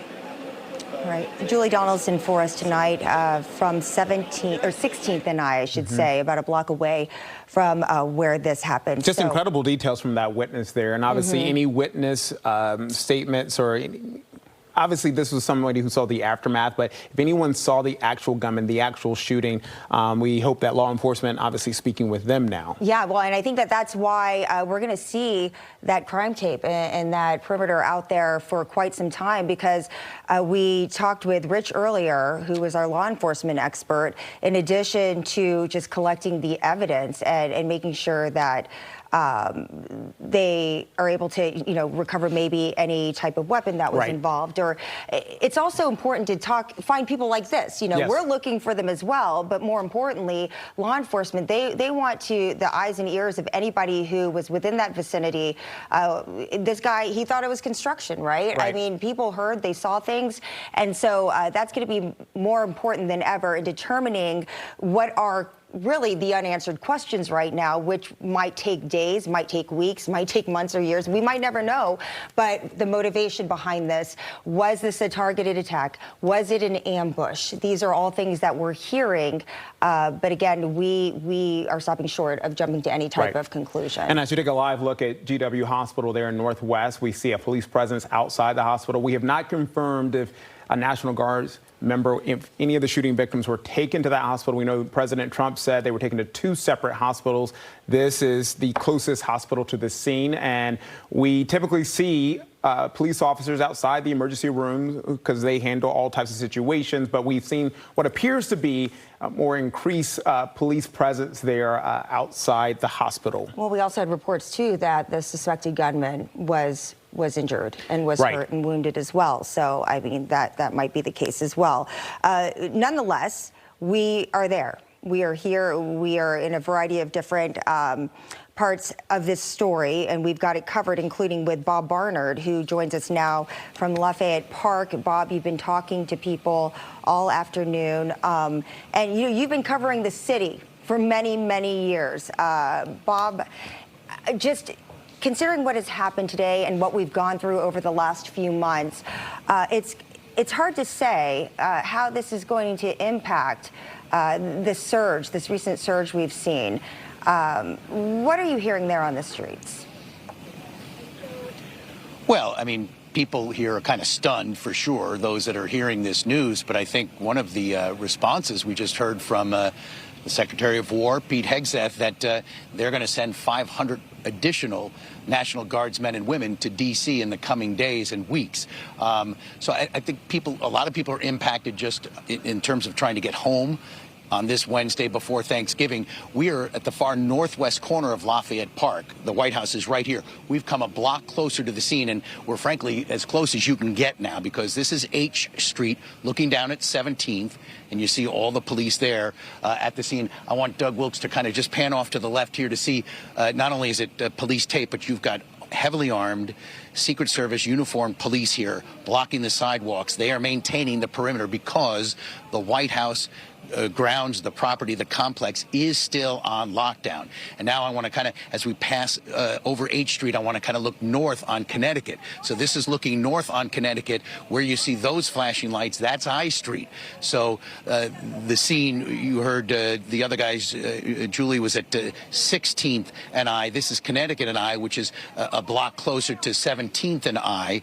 And the scene is still obviously an active crime scene with a number of roadways blocked, but also some sidewalks blocked, because you've got people who work in this area. Some, we've seen just a few leaving the White House complex, but there are others who work in these buildings. As you see this vehicle passing here, and someone's going to let him go through this tape, or he's going to go past us. But one of the many people, and actually as he goes by, Doug, show these folks just sitting on the wall here. So you've got a lot of people who are hoping to get home because they're probably off the next couple of days to begin their Thanksgiving weekends, and they're stuck here. And one of them also is Brian. Brian, I saw you sitting on the wall earlier. Tell me your situation here. I just got off work. I'm fortunate to be able to get home a little bit early, and unfortunately I'm parked in the middle of the crime scene, so kind of stranded at the moment. Have they told you anything? That maybe I'll be able to get my car out of the garage at some point tonight, but not exactly when. All right, good luck, Brian. We want to send it back into you guys. Thank you. Bob, thank you. We are awaiting that news conference there, where we understand, as you see, Mayor Muriel Bowser, the FBI Director Kash Patel standing by. They are near the microphones now, and they're waiting for everyone to join in. We are hoping to learn a lot more information about exactly the details, what happened, the conditions of those National Guard members. Again, you see federal officials, the mayor, they're standing by. Yeah. We're here to brief you on the tragic events that happened today at approximately 2:15 local time in Washington, D.C., where two of our brave members of the National Guard and the Department of War were brazenly attacked in a horrendous act of violence. They were shot. They're in critical condition. As you can see behind me, we have assembled the full force of both the federal and state and local law enforcement agencies to bring bear all of our resources to make sure we find the perpetrators responsible for this heinous act. And make no mistake, they will be brought to justice.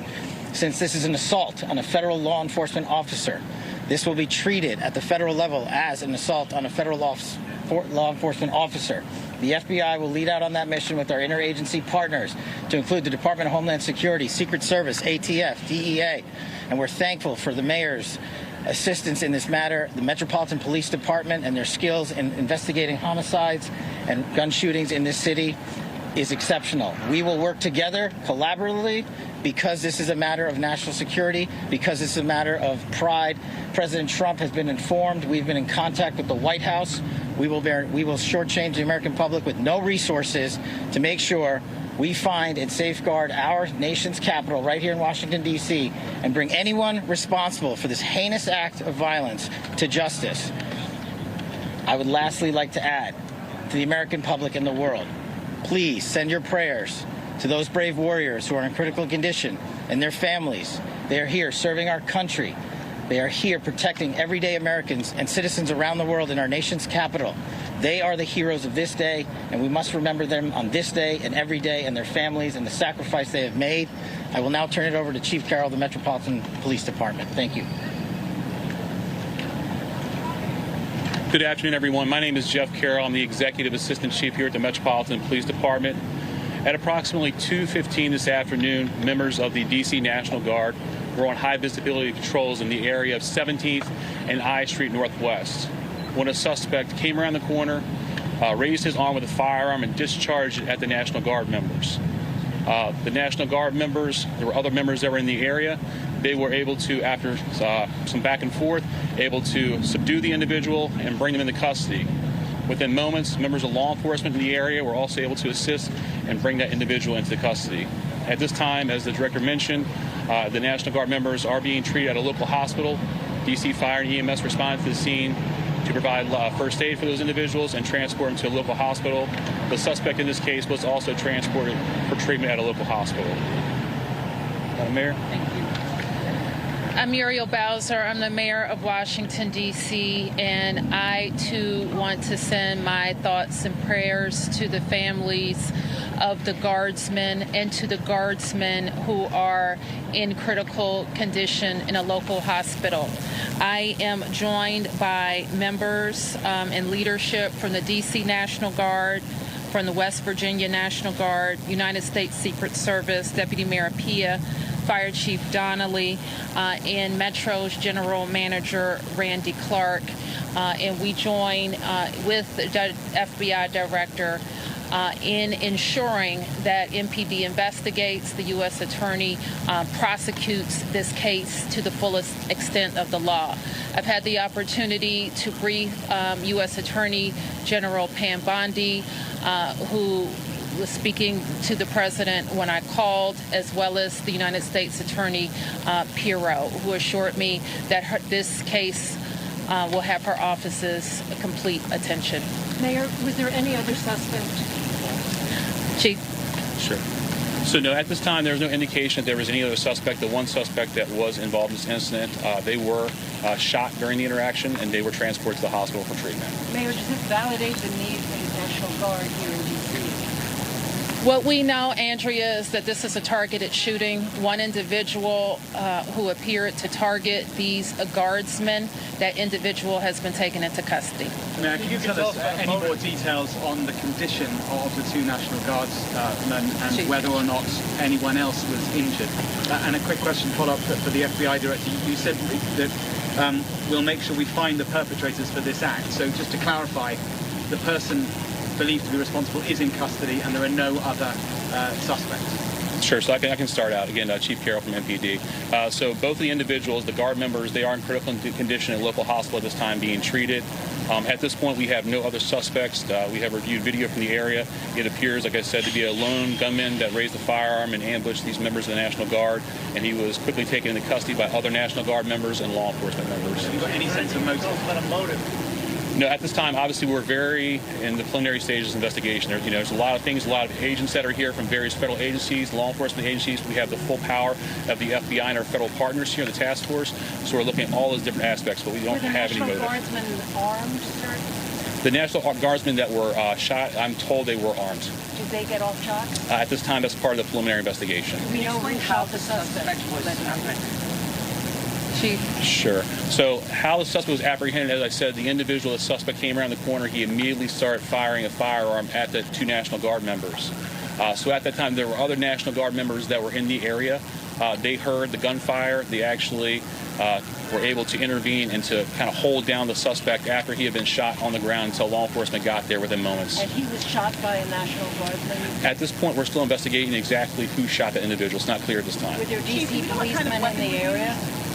We don't know what kind of weapon. There was D.C. police. It happened right in front of the Metro, although there is no indication that the perpetrator was on the Metro. So there's Metro Transit Police in the area, and obviously being on 17th Street by the White House, Uniform Division of Secret Service were in the immediate area as well.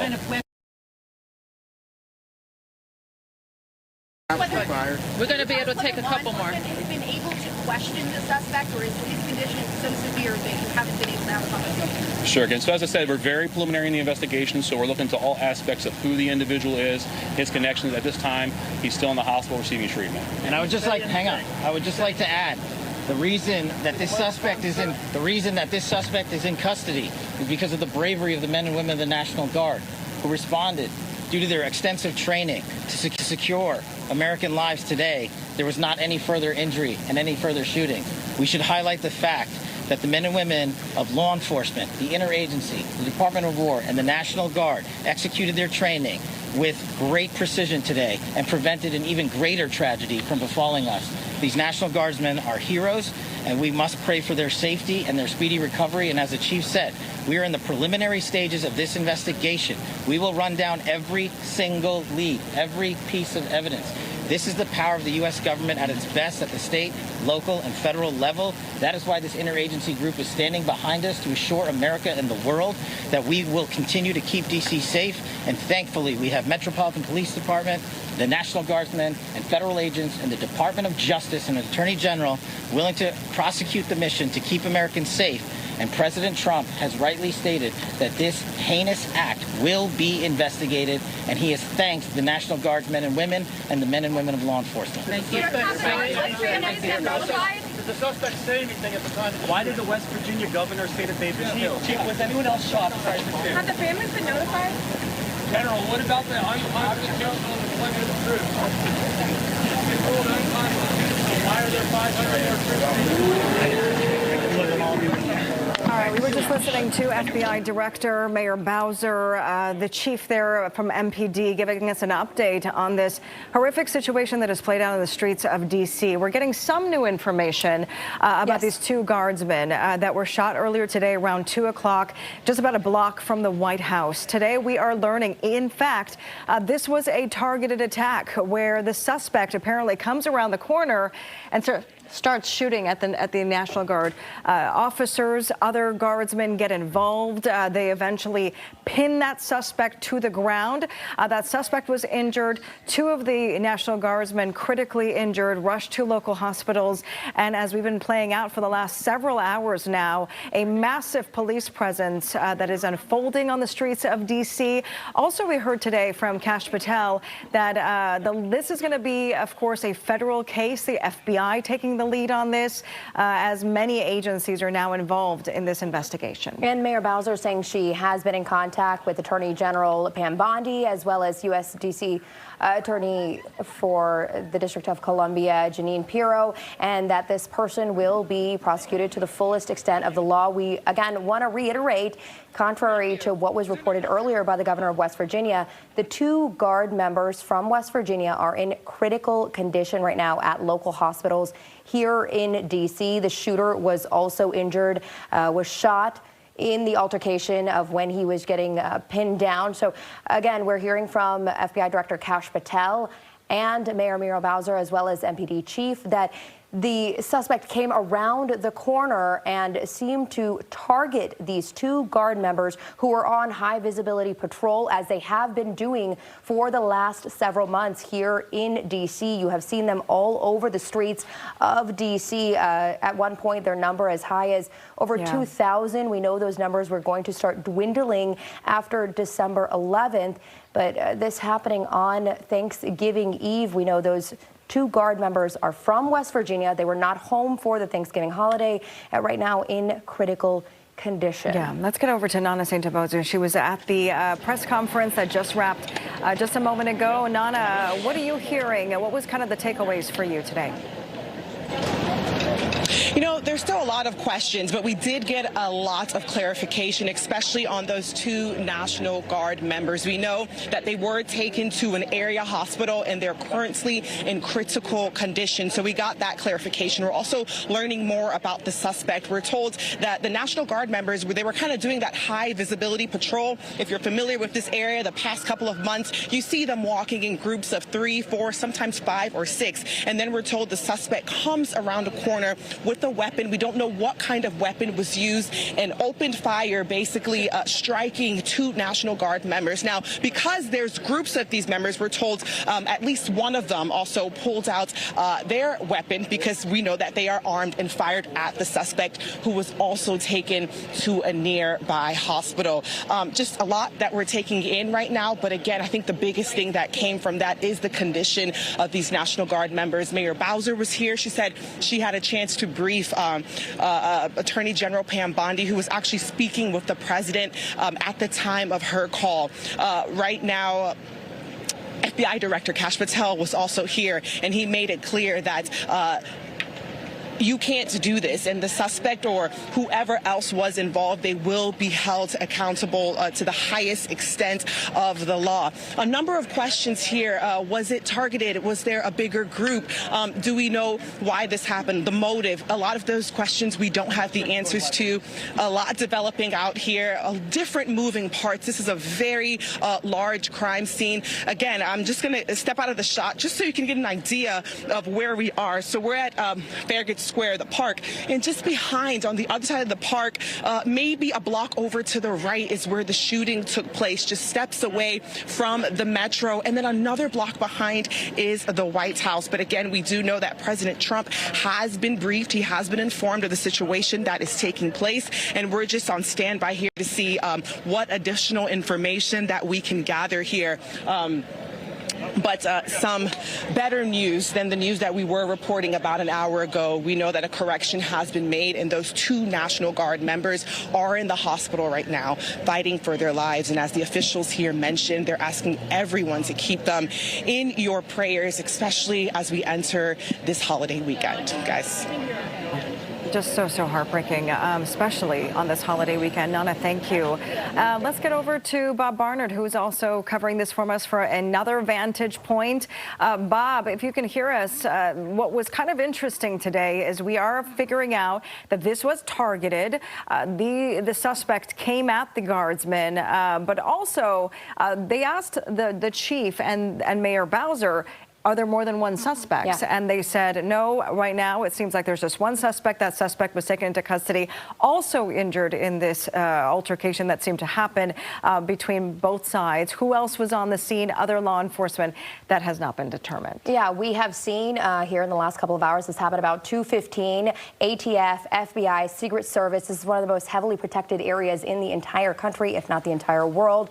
Bob has been over at the White House, right in front of Lafayette Square. A very different scene just a block away, Bob. But what can you tell us now at this hour? Yeah, Homa and Shirin, we're still in the same basic position we were in. The White House is behind us now. You're looking at one of the scenes here. And what I've just been told by someone who just left the White House complex is that it is still on lockdown, but they're letting people leave, but nobody can go in. And by scenes, like this is right here, the intersection of Connecticut and H. And so if we look to the left, Doug, we'll show to the left here, that is H and 17th. So kind of the backside of the Farragut West metro station, which is where this happened. So you see a large police presence here at 17th and H, but then we'll pan to the right here and we see some movement here. So we've been seeing, some of the officials who were at that news conference coming and going. This is looking north on Connecticut from H to I. So the scene is kind of between this vantage point and the other, just outside the Farragut West metro station. The issue is that these roads are closed. You can't really drive anywhere in here. These, again, are obviously law enforcement leaving. We're on foot able to get this close, which is closer than most because we're on kind of the backside on the extreme northwest corner of Lafayette Square. But there are a lot of people who are stranded here who maybe can leave the White House complex but cannot get to their cars. And we were speaking right before the news conference with Brian, who has been stranded here. Brian, tell me again, you were hoping to get out early. It is the Wednesday before Thanksgiving, but your car is inside the closed-off perimeter? Absolutely. It's an unfortunate situation, but it's a minor inconvenience compared to what some other people are dealing with right now. So just trying to put things in perspective. What is your reaction to what you're hearing. That earlier we were told these guardsmen were shot and killed by the West Virginia governor. Now the official word is that they're in critical condition, but they were just kind of, in a sense, doing their patrols right around the corner here and were ambushed. It's very sad. Around the holidays, you hate to hear of any type of loss of life or any type of tragic situation. Unfortunately, it's the perils of being in this downtown area. You just really never know what's going to happen. Brian, thanks. Good luck to you, all right? Thank you. Happy Thanksgiving. So, like a number of people, Brian can't get to his car. So there are a lot of people who are stranded here, even though, like, we're in a pedestrian zone of the perimeter here. And again, I want to step out to show you, just kind of looking north on Connecticut toward the Farragut West Metro Station is where this happened. And yeah, I mean, was this, I hate to use the word crazy, but was this someone having a crisis that took it out on these National Guards people? Was this someone who has had a beef with the National Guard and the extra federal law enforcement presence in the city? We just don't know. And, you know, if they know who this person is, even though I'm assuming it's a male, that he's in the hospital suffering from a gunshot or multiple gunshot wounds, that if they know who he is, they're going to start getting an idea from his profiles, his online activity, if there is any, what his beef, if there was a beef, was, or they may just find out this is a person who was in crisis and unfortunately was armed and for whatever reason took it out on the National Guard troops. But again, in this whole area around Farragut North Metro, Farragut West Metro, the Farragut Square, Lafayette Square, I mean, you're basically talking kind of almost anything north of Constitution and south of DuPont Circle in this area, say from 15th to 18th, you just can't come or go. I mean, you can see they are escorting some people, and maybe Brian will be one of them shortly, to get their cars out. But it is still a wide perimeter of a crime scene here, and it just the sense we get from the armed Secret Service, you see U.S. Park Police, Metro Transit Police, D.C. Police, this thing is going to go on for some time. So for those who are directly impacted, they know that compared to life and death, it may not be the biggest thing, but this part of downtown Washington, including the White House, which remains on lockdown, it is a mess tonight, guys. Bob, we know a very active investigation there at this hour, 3 hours after this shooting happened. We know Reagan National had issued a ground stop for security reasons. So this is impacting so much more than just that immediate area. But we also know and want to mention that the President Trump, and First Lady have already gone down to Florida. They left for the Thanksgiving holiday yesterday. Yeah. So despite them not being there, again, the White House is still on lockdown at this hour. We want to go now to our Josh Rosenthal, who is at that scene, or as close as you can get, Josh, on 16th and I. Josh? Yeah, just about, guys. We want to give you a little bit of a different vantage point. Bob is a couple blocks in that direction. I'm standing at 16th and I. So if you look up in this direction, you're looking up I Street, and one block up past that crime tape, if you can see it, that is the crime scene. That's where these National Guards members were shot. As you can see, still a very active crime scene. We've seen a lot of police coming and going since we've been out here for the past couple hours. One change that we've noticed since the last time we came to you live is now it does appear as though some general traffic is coming through too. So perhaps some streets near the crime scene, not at the crime scene, of course, but nearby, have been opened up. Now, if you come over in this direction, we want to be careful because that traffic's flowing again. You can see just about 2 blocks over there. That's the White House. That's how close this was to where it all happened. And of course, for months now, this is an area where we have seen a lot of members of the National Guard patrol. Now follow me over in this direction. I want to introduce you to Melanie. Melanie, thank you so much for joining me. Melanie is in a familiar position to a lot of people down here tonight. Of course, the most important thing is what transpired, the condition of the National Guard members. But another part of this story is how everyone else is being impacted by it as well. Melanie, you told me you were just leaving work, walking by. First of all, what's your reaction to seeing all this? I'm just shocked. I can't get to my car. I'm parked just a few feet away, and I don't know how I'm going to get home. Which is another part of this story. This is a very, very busy area. You have people getting off work. You also have a lot of people who've come down here to D.C. for the holidays. We spoke to a couple people earlier who said that they were just here to spend a night in D.C. A lot of them can no longer get to their vehicles because they're too close to the crime scene. Melanie, first of all, I'm sorry to hear that. Has anybody talked to you? Have you been given any guidance? No, not yet. I just came from work and I came here. I saw the crowd and the cameras, and I just don't know what to do. I was planning to ask around to see what to do. So in terms of getting home. I'm really sorry. If we get information, I will be sure to bring it to you. The other thing I will mention here, and we've heard from so many people, is that this would be difficult no matter when it happened. It's especially difficult given that Thanksgiving is tomorrow and the holidays are coming up, right? That's correct. I was on my way home to start my weekend, to start the holiday, and now I don't know what time I'm going to get home. We're thinking about you. Thank you so much for speaking to us, and good luck with everything. And also, of course, guys, tonight we're thinking about these two members of the National Guard who were shot here and who officials tell us are in critical condition. One more thing, if you could walk up this way, Jesse Burkett Hall doing a great job. That is the crime scene here tonight. It does appear as though some of these roads are a little bit more open than they had been previously, but still a lot of activity and a very active crime scene and investigation that is ongoing. Guys, for now, back to you. All right, Josh, thank you. To Josh's point, this is a very densely charged area. I mean, we're talking about from civilians to offices to law enforcement, so close proximity to the White House. So already that area is so full of people normally. Now, this is like the day before the holidays. So some people still trying to get out of the city, others coming into the city. Here's what we know so far. So we know 2 National Guardsmen have been shot. They are in critical condition tonight. They were essentially targeted by a suspect who came around the corner, started shooting. There was some kind of an exchange. That suspect was taken to the ground and was taken into custody. Those 2 guardsmen now at a local hospital. Huge police presence in the area. We just heard Mayor Bowser speak. Also, the Secretary of Defense, Pete Hegseth, saying that this is prompting 500 additional National Guardsmen to now come into the city to increase that force, that federal force that we've been seeing over the last several months, where we saw thousands of guardsmen all over the country. Again, these 2 guardsmen from West Virginia.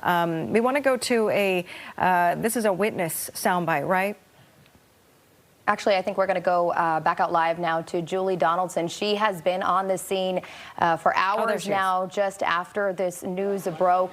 Julie, you were initially right there on the scene at 17th and I, pushed back as police expanded the perimeter. We know that they said they have that one suspected shooter in custody. He was also injured in some way by gunfire when the takedown happened. The 2 guards members that are currently in critical condition. Julie, what can you tell us about where you're at right now and what you're seeing and what you're hearing? Right now, there's just, it's kind of like the amount of people that were here earlier when we first got on the scene at 3 o'clock, and we were up much closer on 17th Street, where you could kind of see the National Guard still standing around, and where the police were barricading off, and just very, very early, as even now they're still in preliminary parts of their investigation, but this was very early. I talked to some witnesses that said they heard it around about 2:15 in the afternoon. They heard what was gunfire. Many people kind of a little bit confused on what they were hearing as well. While it was gunfire, they thought it sounded kind of a little bit like fireworks. Some even said they thought maybe it was construction that was going on. And after that, there became a little bit of chaos. To my understanding, we have one of those witnesses, and let's hear from their account. I was in the Uber. I heard right in front of 17th Street, and I heard boom, boom, 2 times. And then the Uber driver said, "Why are all these people running?" So then I look out the window, and it's little children, adults running, children on both sides of the street, running in the opposite direction. The supervision is saying to the children, "Go, go, run." And then I heard, "Help, help."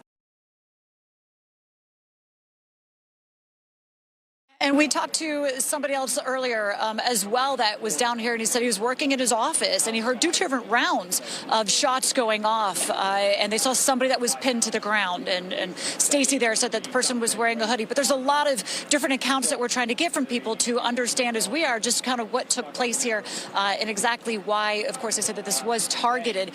But there were so many people that were out here just kind of like trying to see what was going on. And a lot of people we talked to as well, while they're local, they're working here. There are also people here that are on vacation. I mean, this is the holiday time, of course. We know D.C. is one of the top attractions in the country, and people coming out just trying to see the sights. In fact, I just ran into another couple that was from South Florida. Their daughter celebrating her 13th birthday up here. She said she was in her hotel room and she saw everybody just running down the streets, police presence coming on in, and she was definitely a little scared. And her parents weren't in the hotel room with her until they got back to realize she is safe, she's okay, and they can continue on with their holiday plans here, but not without a disruption, because this is very disturbing for anybody that's here. I mean, there's a heavy presence, of course, of police down here as they're doing their investigation. There's a heavy presence of media down here covering this case. There's a heavy presence of people just in curiosity as to what's going on. But as we're learning of the critical condition, and there's been a lot of different talk I've heard from very people who saw what was going on of exactly the extent of that.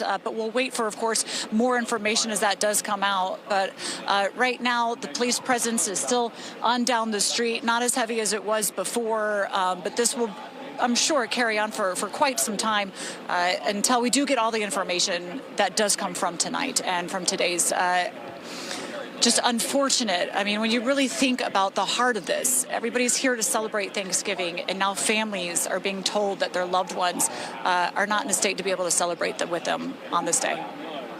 Julie, it has truly been devastating, I think, as everyone has been dealing with this. And again, you see that massive law enforcement presence out there, along with people who just live and work in that part of D.C. And so many people, as Julie mentioned, who are visiting from out of town or people who have returned home. It was a very chaotic scene when we first broke in around 2 o'clock to see so many people down there. And we've been hearing from the president, who is down at his resort in Palm Beach, Vice President J.D. Vance, who is in Kentucky. Again, so many people traveling for the Thanksgiving holiday. And now we want to hear from Defense Secretary Pete Hegseth talking about adding more National Guard members in light of this shooting that happened just blocks away from the White House. Heroes willing to serve in Washington, D.C., serve for people they don't know and they've never met because they love their country and their capital and their community. And someone decided to turn that into targeting National Guardsmen. That will only stiffen our resolve. We will never back down. We will secure our capital. We will secure our cities. In fact, this happened just steps away from the White House. It will not stand. Yeah, the White House on lockdown. The President, First Lady at Palm Beach getting their holiday celebrations underway. We also heard from the President today, who said, who called the suspect an animal who will be paying a very steep price. Has said that he is with the National Guardsmen, who are truly great people, as you heard Hegseth saying today, that they are heroes. Let's get over to Nana on K and 17th with more she is seeing at this hour as this investigation is unfolding. Nana, this is going to be some time as they interview witnesses, go through all the video surveillance, kind of get all the evidence on the crime scenes. And this is a very wide perimeter. Yes, it's going to be what we know as a all hands on deck investigation. A number of agencies coming together to try and get to the bottom of what took place here. So as mentioned, I'm on K and 17. This is right by the park, and I'm going to just step out of the shot for you just to get an idea of how big this scene is right now. So this presser just actually wrapped up about 20 minutes ago, and a lot of information was clarified that I just want to go over just so we can catch everyone up to speed. The biggest thing is the condition of these two National Guard members. We now know that they are both in critical condition at a nearby hospital. We also know that a suspect was also injured during the shooting who is at a hospital. We'll get to exactly how police describe the incident took place, but I just want to mention a lot of leaders at this press conference, including FBI Director Kash Patel, who opened by calling this act horrendous act of violence, and also wanted to make clear that no one should make a mistake Oregon, they should know that justice will be brought and they will be treated to the highest level of the law. He went ahead to thank Mayor Bowser for her assistance. Mayor Bowser also spoke and said she is in communication with Pam Bondi, and when she called Pam Bondi, she was on the phone or with the president at the time of this incident. Now let's go back to 2:15 this afternoon. We're told National Guard members were doing their job, patrolling. If you've been anywhere in this area in D.C. these past couple of months, that's what they do. They patrol these areas. And that's when a suspect came from around the corner with a weapon and just started opening fire and struck those 2 National Guard members. There was other members in the area who were told then pulled out their weapon, because we know that these Guard members are now armed, and fired at the suspect, and that's how the suspect got injured. Again, these 2 National Guard members rushed to a nearby hospital, are fighting for their lives. But Mayor Bowser just tonight asking for the community to send their thoughts and prayers to the families of these 2 National Guard members, but also the families of all National Guard members who are out here doing their job. This is what they're doing. They responded and they're here. They've been here for months, and we just have this unfortunate situation that kind of unraveled here today. A lot happening. Like we mentioned, the scene is just so big, it's extensive, so it's kind of trying hard to try and gather where everything took place, but we believe it was straight down behind where I am standing, just about a block away from the White House on H Street. A lot developing, but as you mentioned, this is a all hands on deck approach to figure out what took place. You have local partners and federal partners involved in trying to piece together. But right now, the biggest thing, especially that Mayor Bowser was calling for, is that everyone come together and just pray for those Guard members who are currently in the hospital, for their families as we head into Thanksgiving tomorrow. Nana, thank you so much. And it's really devastating, as if you've been in or around D.C. in the last several months, you have no doubt crossed paths with these National Guard members. Yeah. They've been sent here from all over the country, Texas, Ohio, West Virginia. At one point, their highest number was 2,200 National Guard members on the streets of D.C. They were inside the metro stops. They were at the National Mall. They were in the neighborhood. So many people have had interactions with them, and this was not without controversy. A lot of people did not want them here, but they have been a part of our lives here in the district for the last several months. Just last week, a judge ruling that their presence here from out of state was unlawful. The judge putting that on pause to send them back until December 11th. That is just, a few days away that the numbers were going to start dwindling. But while they've been here, we've seen them with their beautification efforts of D.C. They have been picking up trash. They have been mulching. They have, again, been inside that metro stop all throughout downtown D.C. And today, these 2 Guard members from West Virginia who were shot, they were doing what's called a high visibility patrol. That is simply being there, their presence, walking the streets in their fatigues to make people feel safer, to say, listen, we're here. If you need help, we're here. Their presence, the president pointing to and the vice president pointing to, driving a drop in crime here in the last few months since this initiative has started. And so to see this happen again on Thanksgiving Eve, they were not home. They were not with their families. They have been away from their families for months. It is tragic. We're taking a live look right now at a GW hospital less than a mile away, where 3 people were taken from that scene. We know the 2 Guard members who are in critical condition, and one, the shooter, who, again, President Trump is calling an animal. AG Pam Bondi saying they're going to prosecute to the fullest extent of the law. Yeah, I mean, as we take a live look here at the emergency room, a lot of questions remain tonight. What exactly is the current condition of these 2 guardsmen? As of a few hours ago, critical condition, a lot of prayers, a lot of people hoping and praying for the families. A lot of the guardsmen, as mentioned here, that have been in Washington, D.C., have no law enforcement background. They are simply volunteering there and dedicating their time to keeping our streets safe. Now, I guess the bigger question now as to what happens from this point on. How does the landscape of D.C. look like with more National Guard troops? But again, this happening a day before the holiday when these guardsmen were supposed to be with their families is truly heartbreaking. We don't know if it's 2 men, women, that has not been clarified, but clearly the families have been in touch with law enforcement tonight. And of course, that is the hospital where we believe those guardsmen are being treated. The suspect also at a local Hospital as well. Let's get back to Bob Barnard, who was tracking it all for us from the streets here. Bob, anything that you're hearing? Are you still seeing a lot of folks trying to get to their cars and get back home? Again, it is the night before the holiday.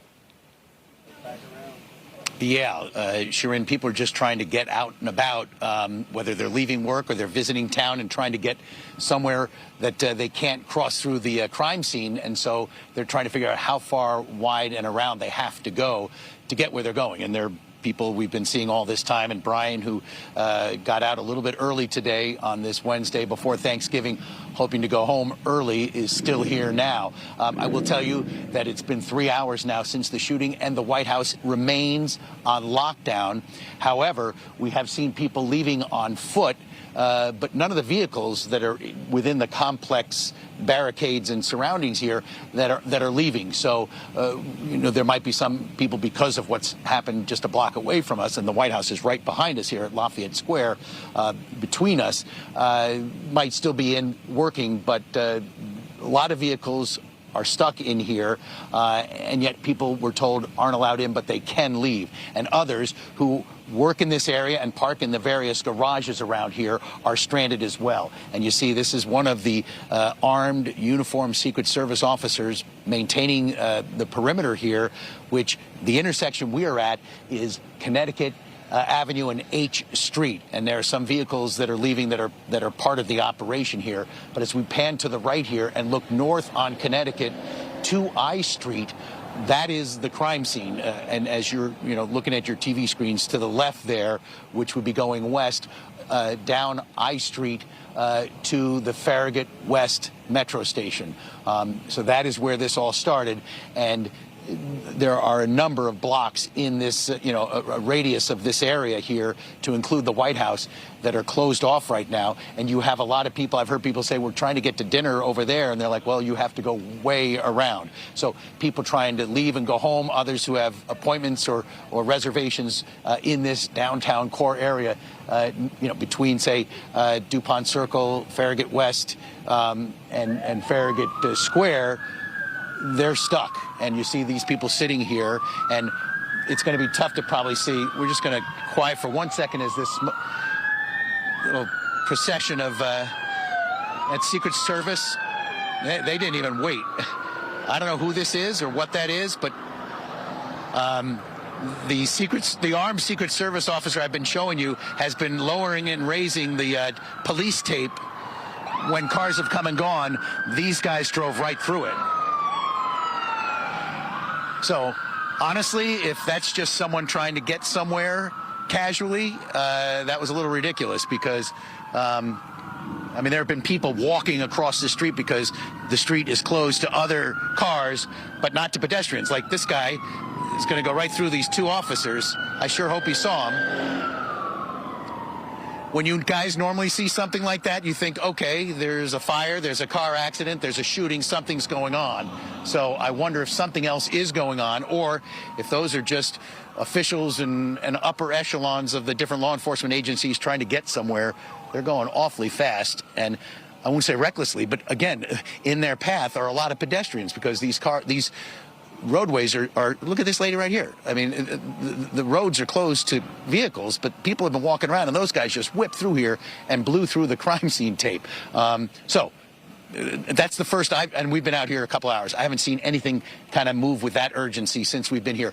And it's going to be hard to see, Doug, but I do want to, if you don't mind, panning over to the right there and seeing Brian, who we spoke to a short time ago, who left his office early, who at this hour, almost 5:30, is still sitting here on the wall there because his car is in one of the garages that's inside the perimeter. He's not the only one, but he's the one we've been speaking to, who are kind of stranded by the ongoing investigation. Of course, even he was saying, I don't mind the little inconvenience in light of the fact that you have two visiting National Guards members from West Virginia who are in what we're told, bad shape, if they're still hanging in there, in the hospital, apparently ambushed here on the streets of D.C. Just literally, it's less than a half mile, so it's like 2.5 blocks from the White House here in downtown D.C., Sharon. And Bob has been in front of the White House for us. Bob, thank you so much for that vantage point. And you saw law enforcement racing through that police tape. Yeah. We know at the press conference that they had about half an hour ago, we had FBI Director Kash Patel, MPD Executive Chief Carroll, and Mayor Muriel Bowser, who we want to hear from right now, as really this is seeing an incredibly heavy national and local police presence.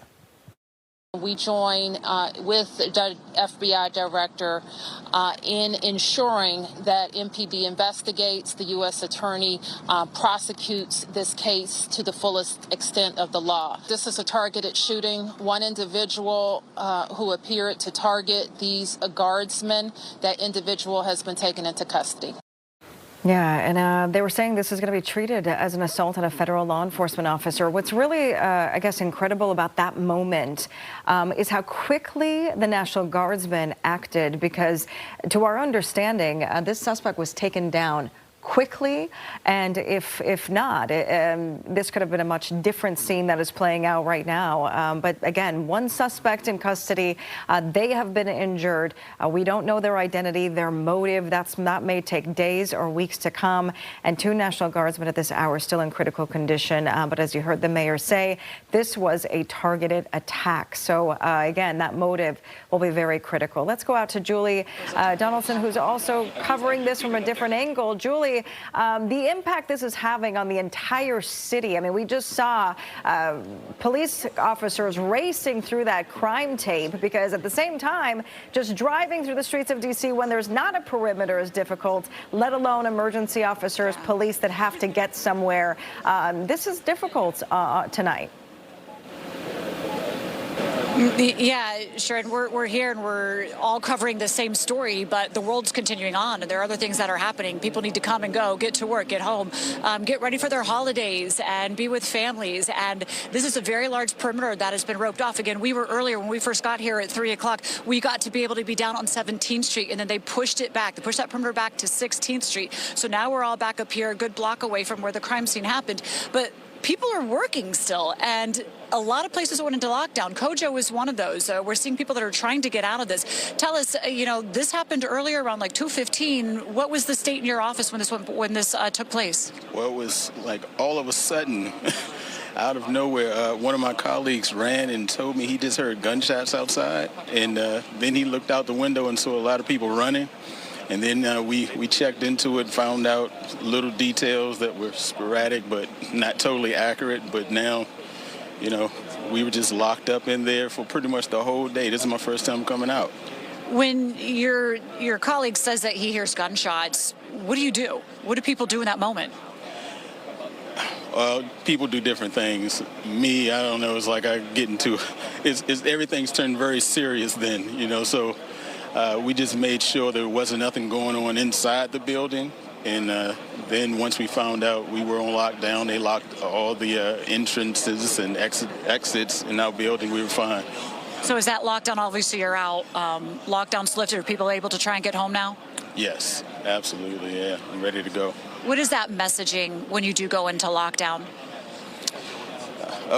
It was a building message.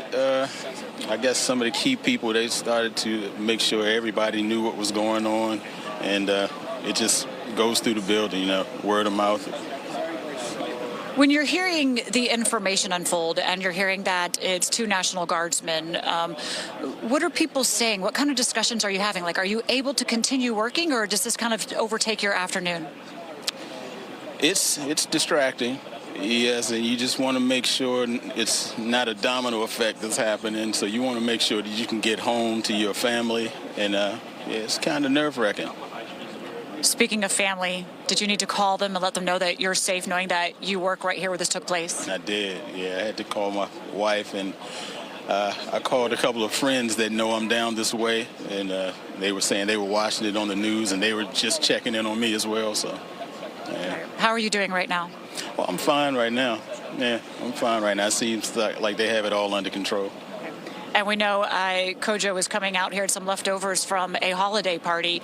So I know you want to get home to your wife. Again, this day being just so unfortunate of people thinking they're going to celebrate with their colleagues and go to work and be able to go home to their families. And this is so disruptive. Thank you so much for sharing your story with us. Let me send it back to you guys in the studio. All right, Julie, thank you so much. And as all of this is unfolding, of course, not only here in the nation's capital, but across the nation, we are hearing people respond to this horrific crisis that we are dealing with here in D.C. Of course, we heard from President Trump calling the suspect an animal, that he will pay the ultimate price. Also thanking the brave men and women of the National Guard, saying, I am with you as your president. There was some conflicting reports earlier when we heard from West Virginia's Governor Patrick Morrisey, but he does write, our prayers are with these brave service members, their families, the extraordinary men and women of the Guard who put themselves on the line every day. West Virginia stands united behind them, and we will not rest until justice is served. I know a lot of other people, Homa, have been kind of weighing in across the country. Vice President J.D. Vance is in Kentucky, again, for the Thanksgiving holiday. He has said he's praying for the National Guard members who have been shot, again, in critical condition at this hour at a nearby hospital. He says they are sword and shield. We know Defense Secretary Pete Hegseth has said he spoke to President Trump, and they will be boosting the number of National Guard troops who are deployed here in the district. Right now, they're at 2,200. They want to add an additional 500 troops, saying the goal is simply to make D.C. safe and beautiful again. So we have heard, from leaders all over the country at this hour. Again, these two National Guard members right now in critical condition. The shooter has reportedly also been shot, suffering a gunshot wound when he was taken down.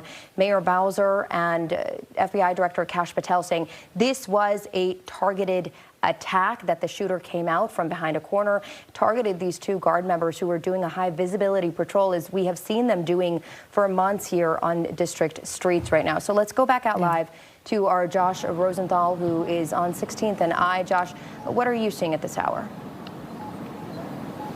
Yeah, guys, that's exactly right. We're standing at the intersection of 16th and I. This isn't far from where we just heard from Julie earlier. And if you just briefly look in that direction, the shootings took place at 17th and I, so 1 block up that way. If you follow me over here, this is towards the White House, which is only about 2 blocks in that direction. I want to introduce you to Laura. Laura just walked up, started talking to us, and Laura works at 17th and Penn.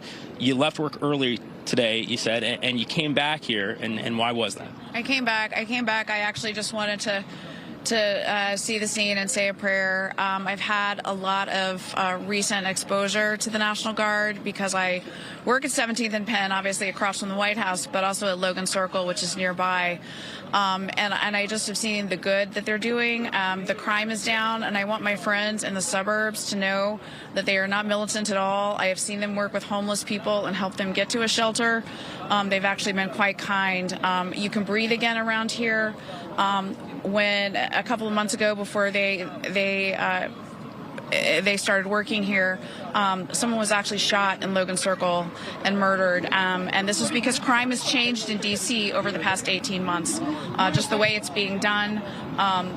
Teenagers are now getting out of SUVs and running around. It's not the typical crime that it used to be. And Laura, if I may jump in, no, it's okay, and thank you so much for talking to us. I do think that this context is important because the deployment of the National Guard is not without controversy, and everybody can feel however they feel about that. However, when you talk to people about their actual interactions with the people, not the entity, but the individuals who are here patrolling and who tonight are victims of what appears to be a tragic crime. Often what you hear when you talk about the people is that you've had these positive interactions. So whether or not you like that they're here, the guardsmen themselves, what you're saying is that they've done a good job. You've appreciated having them here, and it sounds like you've talked to a lot of them. I have, and they've been very restrained, and they actually have a guidebook that they go by, and we just welcome them in our neighborhood very, very much.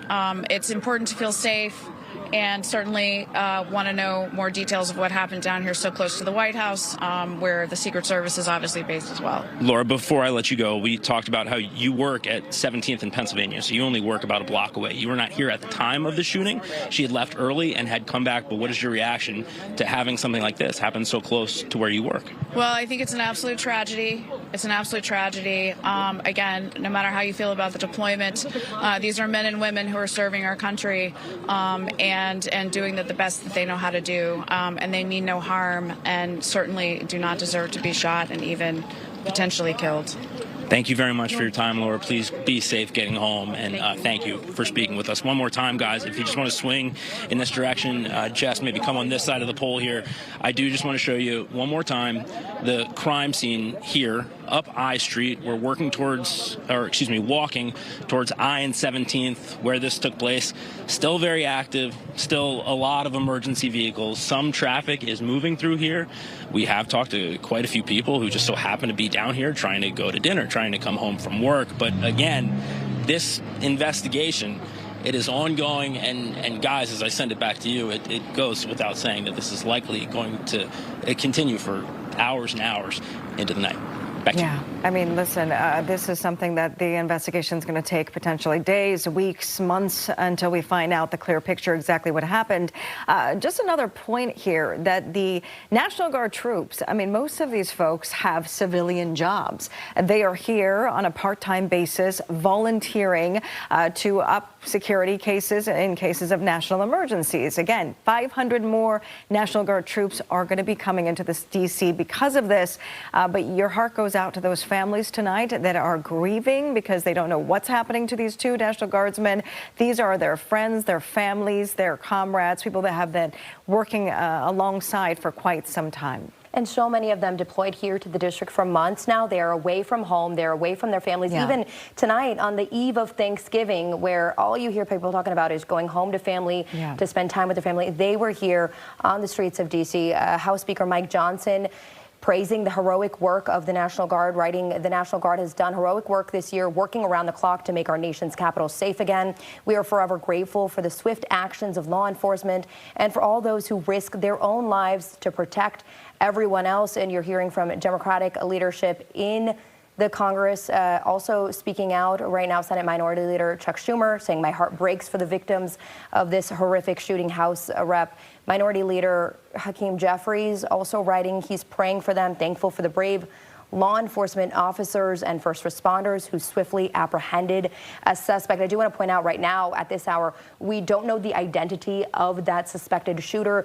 We're really not even close to having a motive at this hour, but we do know that that person was shot and has been taken to a local hospital. Still a lot of unanswered questions, 3+ hours after this incident unfolded right there in the heart of D.C., just a couple of blocks away from the White House. Let's get back out to our Nana Santubonsu, who is on 17th and K. We heard in the last hour from Mayor Muriel Bowser, Executive Assistant Chief Carroll from MPD, and FBI Director Kash Patel. Nana, what can you tell us now? Hey, Homa, I want to get to kind of how we got here in a second, but you did bring up the eve of Thanksgiving, and that's what we keep hearing out here even just moments ago. People just can't believe that this kind of horrific act would happen on the eve of Thanksgiving and right here in the heart of the district. Like you said, Mayor Bowser, Assistant Chief Carroll, and FBI Director Kash Patel, the message they were all kind of sync with is just praying for the family members of these two National Guard members who were just out here doing their job, patrolling. I'm going to get out of the shot so we can kind of reset where we are and what took place starting around 2:15. So we're actually looking down straight through the Farragut Square Park. 17th Street is to the right of your screen, where we're going to slowly pan, and straight down that street is where we're told this incident happened. So let's go back to 2:15. FBI Director Kash Patel describing this as a horrendous act of violence. We're told these two National Guard members were doing their job. It's called visibility patrol. They kind of just walk the streets to make sure everything is okay. That's when this suspect, who is still currently unknown, comes around the corner, opens fire, striking these two National Guard members. members. We know that they do walk in groups. So there was a couple not too far away, a couple National Guard members who also removed their weapons because they are armed and fired at the suspect.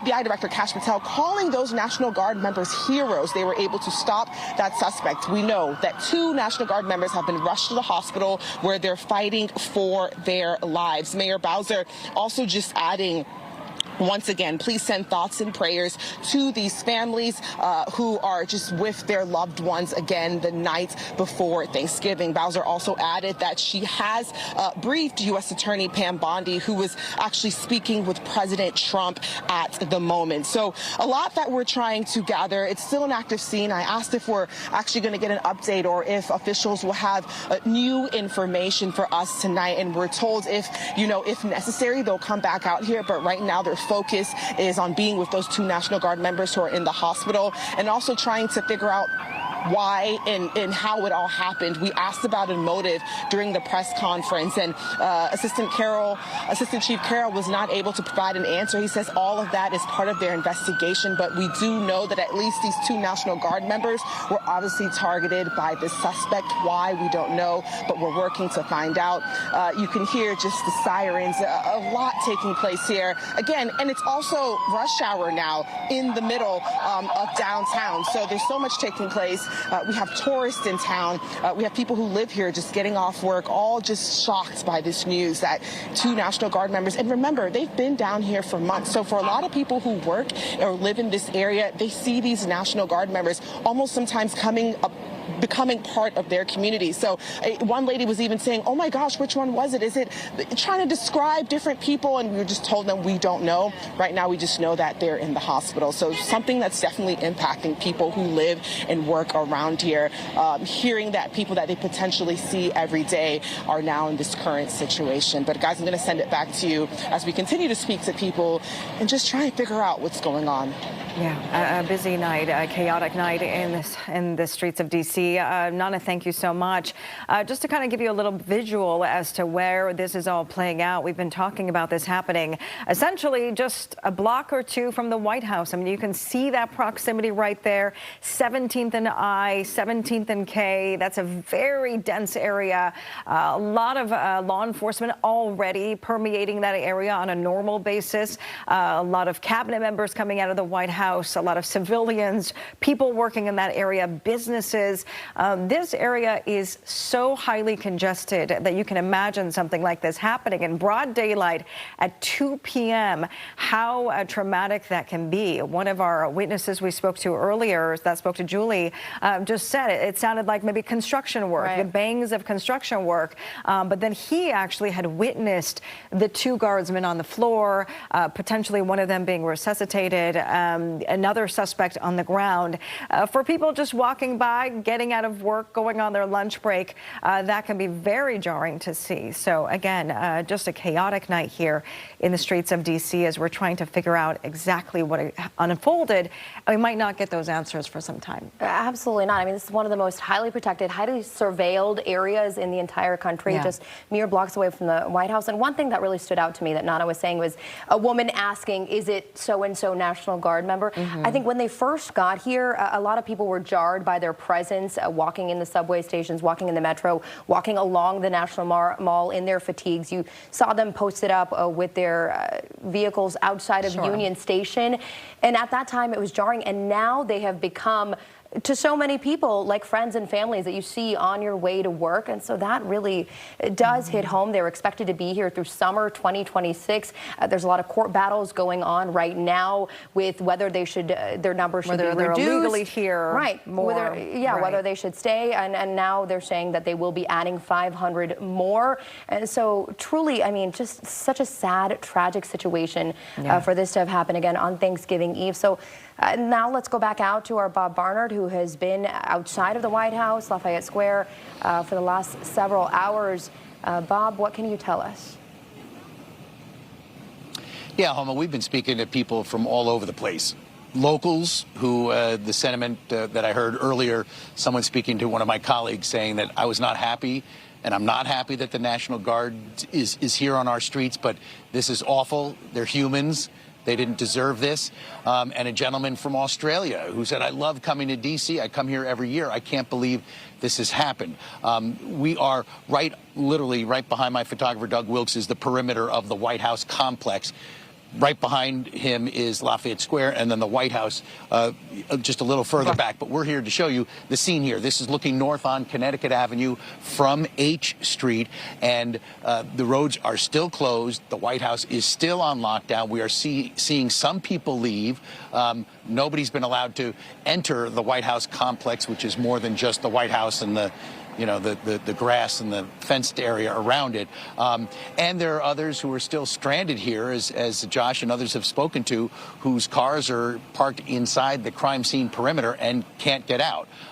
So that's kind of the way the situation is now, 3.5 hours after this shooting and the nature of it. That's the question I think a lot of people have, is what was this all about?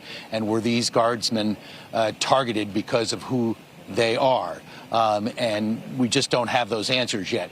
But the impact is that this thing is being investigated. They believe it was a lone wolf actor involved who is in the hospital, detained, so not an active situation, but this crime scene is being poured over, and it is extended beyond where this happened, which was at 17th and I Streets, right outside the Farragut West Metro Station, catty corner from Farragut Square, and on the other side of that, the Farragut North Metro Station. So you've just got a wide area that is blocked off to vehicles. We're in an area where pedestrians can get to, but not beyond here. So we're speaking to people who are trying to get to restaurants that are just a block west of us, but unfortunately they can't go through the crime scene. The couple from D.C. was trying to walk to an event at the Kennedy Center, and it was going to be a much longer walk because of what's happening here. And others just stunned by this act of violence so close to the White House, targeting people in uniform. I mean, anybody who's spent some time here in D.C. and is aware, we have crime in D.C., even though since the federal surge, the president will say there hasn't been a homicide and crime is down, but the mayor will say it's been trending down since the high of 2023. But this kind of crime in this area is just so unusual, and for even those who are not thrilled that the National Guard is here, heartbreaking for the young people who were targeted. And we don't know their ages, their genders, but we do know they were National Guardsmen, Guard members from West Virginia who were not home with their families. As people here, we've seen large families together and others trying to get home to their families. They will tonight at some point, those who are still stranded here. And if you pan off to the right here, Doug, you can see there are just still some people here kind of like at the crime scene tape, wondering where they can go and how they can get home. But they will get home tonight. There are a couple of people from West Virginia, citizen soldiers, who will not. Yeah, I mean, I think that's the heartbreaking part that we're all trying to digest, right? Bob, thank you so much. Is a lot of these families now bracing for news as to the condition of these two National Guardsmen? Just to catch you up briefly, this all unfolded after 2 p.m. today in an ambush attack. A lone gunman coming around the corner near the White House, about a block or two, near 17th and I, targeting National Guardsmen, shooting at them. Other National Guardsmen intervened. There was some kind of back and forth. A suspect was taken to the ground.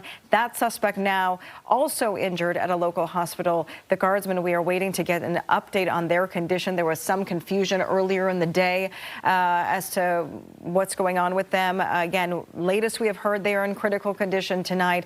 But again, a devastating scene that is playing out. You can see hours later the scene that it looks like right now in the streets of D.C. with a massive police presence. So many different law enforcement agencies will be involved in this. But FBI Director Kash Patel saying that this is going to be a lead from the federal agency because they see this as an assault on a federal law enforcement officer. Let's listen to him.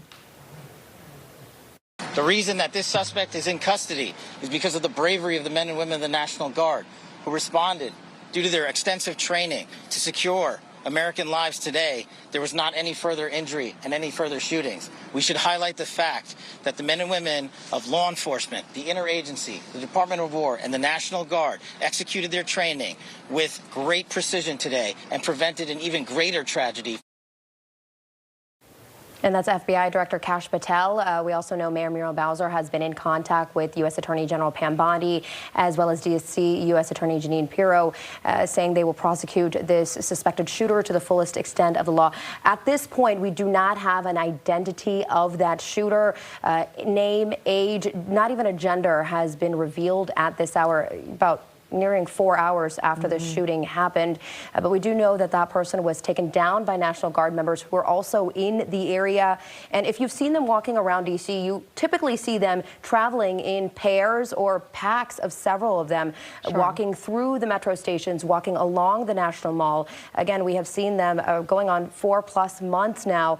More than 2,000 National Guard members on district streets. Whether you agree with them being here or whether you don't, they have become sort of the fabric of D.C. now, as their presence has been very well known. And these two particular Guards members who were shot were doing a high visibility patrol in that area, again, just a couple of blocks away from the White House. So let's go back out, back out live now to our Julie Donaldson, who has been on scene just minutes really after all of this broke.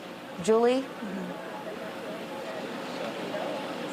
Yeah, Homa, we were supposed to be celebrating tonight Alex Ovechkin scoring 900 goals. We were down at Cap One Arena and getting ready for that and talking to some of his teammates and a ceremony that was being taken place. This is also a time where people want to celebrate the holidays. There's supposed to be a lot of positivity on today, and we get the call that there is a shooting and there was an active shooter down here, and we get here as fast as we can. We get here about 45 minutes after that shooting took place, which was approximately around 2:15, according to witnesses that we talked to.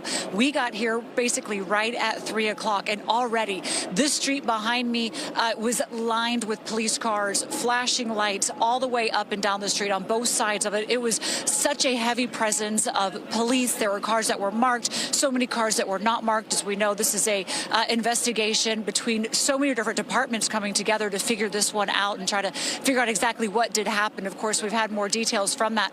But as I talked to a lot of different witnesses today, there were some different accounts on how many were injured and just what were the extent of those injuries. Some people didn't want to go on camera because they were so disturbed from what they saw and what had taken place. But we did talk to some, and here's their account. I was walking to lunch and got to 17th and I Street, and we heard gunshots.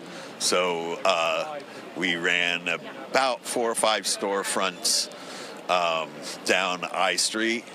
Then we kind of thought maybe it was construction. Then we heard another round of gunshots, probably like 10 seconds later, maybe even less. So we ran a little bit further. Then, after that, like a minute after that, a lot of people thought it was construction. So, like a lot of security people are out in the street. So I went back to get my lunch and witnessed they had one person pinned down and yelling at him to stay down. And then there were 2 National Guards on the ground. One, it looked like they were trying to resuscitate. And then there were a couple of National Guard that were hugging each other that were obviously very upset about what had happened. As some of the witnesses I talked to were very disturbed on the events that they did see. Since then, we've talked to a lot of people that are just trying to get out of work. Their places went into lockdown. They've been in there all afternoon. Again, this was around 2:15 this afternoon. Places went into lockdown pretty early. So here we are a couple hours later. We even had some folks that are trying to get to their car and trying to ask police, can they be able to get to that so they can get home to their families and be able to hug the ones that they're with. As we know, some tonight are not, from this devastating news of these National Guardsmen that are in the hospital and fighting for their lives. For all that we know, is we're just continuing to get more information from this. Now, I want to give you a little bit of the scene, because when we first got here, again, we were on 17th Street. We got pushed back to 16th. But I want Brian Gregg to kind of show you a little bit of where we are right now. There were dozens and dozens of media. It's starting to clear out a little bit as the evening does carry on, but you can already tell just how many people are still out here, all of them trying to gather as much information as they can on just what was happening here tonight. And it continues news all the way down the other side. It has just been a lot of, people trying to go through what they are hearing, talk to people that are coming out, trying to gather as much information as we can. But as the severity of the injuries to the National Guardsmen has gone on, you could feel it being a little bit heavier. When we first got here, there's a lot of people out here for the holidays walking around. We talked to people from Georgia. We talked to people from Florida that were just up here trying to enjoy a birthday, trying to enjoy Thanksgiving, and this comes and disrupts and disturbs their day. There's a lot of curiosity earlier. Now that you know the severity of it, it's a little bit heavier, I will say, definitely out here. Never want to have any of this news at all, but people have like a little bit more of a somber feeling about them, realizing just the severity of what took place here tonight. Ladies. Yeah, Julie, thank you. I mean, this is supposed to be a joyous time, right? This is the holiday lights are up. People are getting ready for their Thanksgiving meals with their families. Families are getting together, that last-minute holiday rush. And to see this kind of play out in the streets, and not only to see the chaos, but also the amount of law enforcement that have now been deployed to handle this situation tonight and leading into tomorrow and the days to come, and all the families impacted by this. And the National Guardsmen, just last week, a federal judge said that the National Guard troops here in D.C. were unlawful. And now the president is hoping to get an emergency appeal in place so that they can bring another 500 National Guardsmen to our area, not only for safety in the streets, but again, these are National Guardsmen who are volunteers, typically have civilian jobs, typically don't have law enforcement backgrounds. So if you kind of couple that with just what's happening throughout the streets of D.C. now, it's quite the scene to see what's going to happen after Thanksgiving. And we have seen this, unfold before our eyes, and we keep coming back to this, that it is Thanksgiving Eve. So many people are, either in the district to visit family. They've come back home. There are tourists there. People are still working. It is Wednesday, so people were still in that area working. And we heard about 4:45 from FBI Director Kash Patel, who says the FBI is going to take the lead on this, and from MPD's executive chief, and from Mayor Muriel Bowser, who was saying this is a targeted attack. Let's take a listen to her. We join with the FBI director in ensuring that MPD investigates, the U.S. attorney prosecutes this case to the fullest extent of the law. This is a targeted shooting. One individual who appeared to target these guardsmen, that individual has been taken into custody. And again, as we take a live picture right now in Northwest D.C., you could see all those flashing lights as a huge law enforcement presence take us over the streets of D.C., just blocks from the Capitol. Our coverage of this shooting in D.C. continues on the 6th. Stay with us. And we see this massive perimeter. Again, this is going from 16th, 17th and I, Connecticut, just a couple of blocks from the White House. This happened as we go into the 6 o'clock hour. Just to recap you, around 2:15, 2 National Guard members. And at this hour, we know that they are in critical condition. The shooter also taken into custody, suffering gunshot wounds of his or her own. At this point, we don't know the identity of that shooter, but a very active scene still at this hour. Yeah, the president is not there in the White House. The White House is on lockdown. The president in Mar-a-Lago for the holiday festivities. We're going to leave it there right now, but our continued coverage of this targeted shooting here in D.C. continues. Stay with us.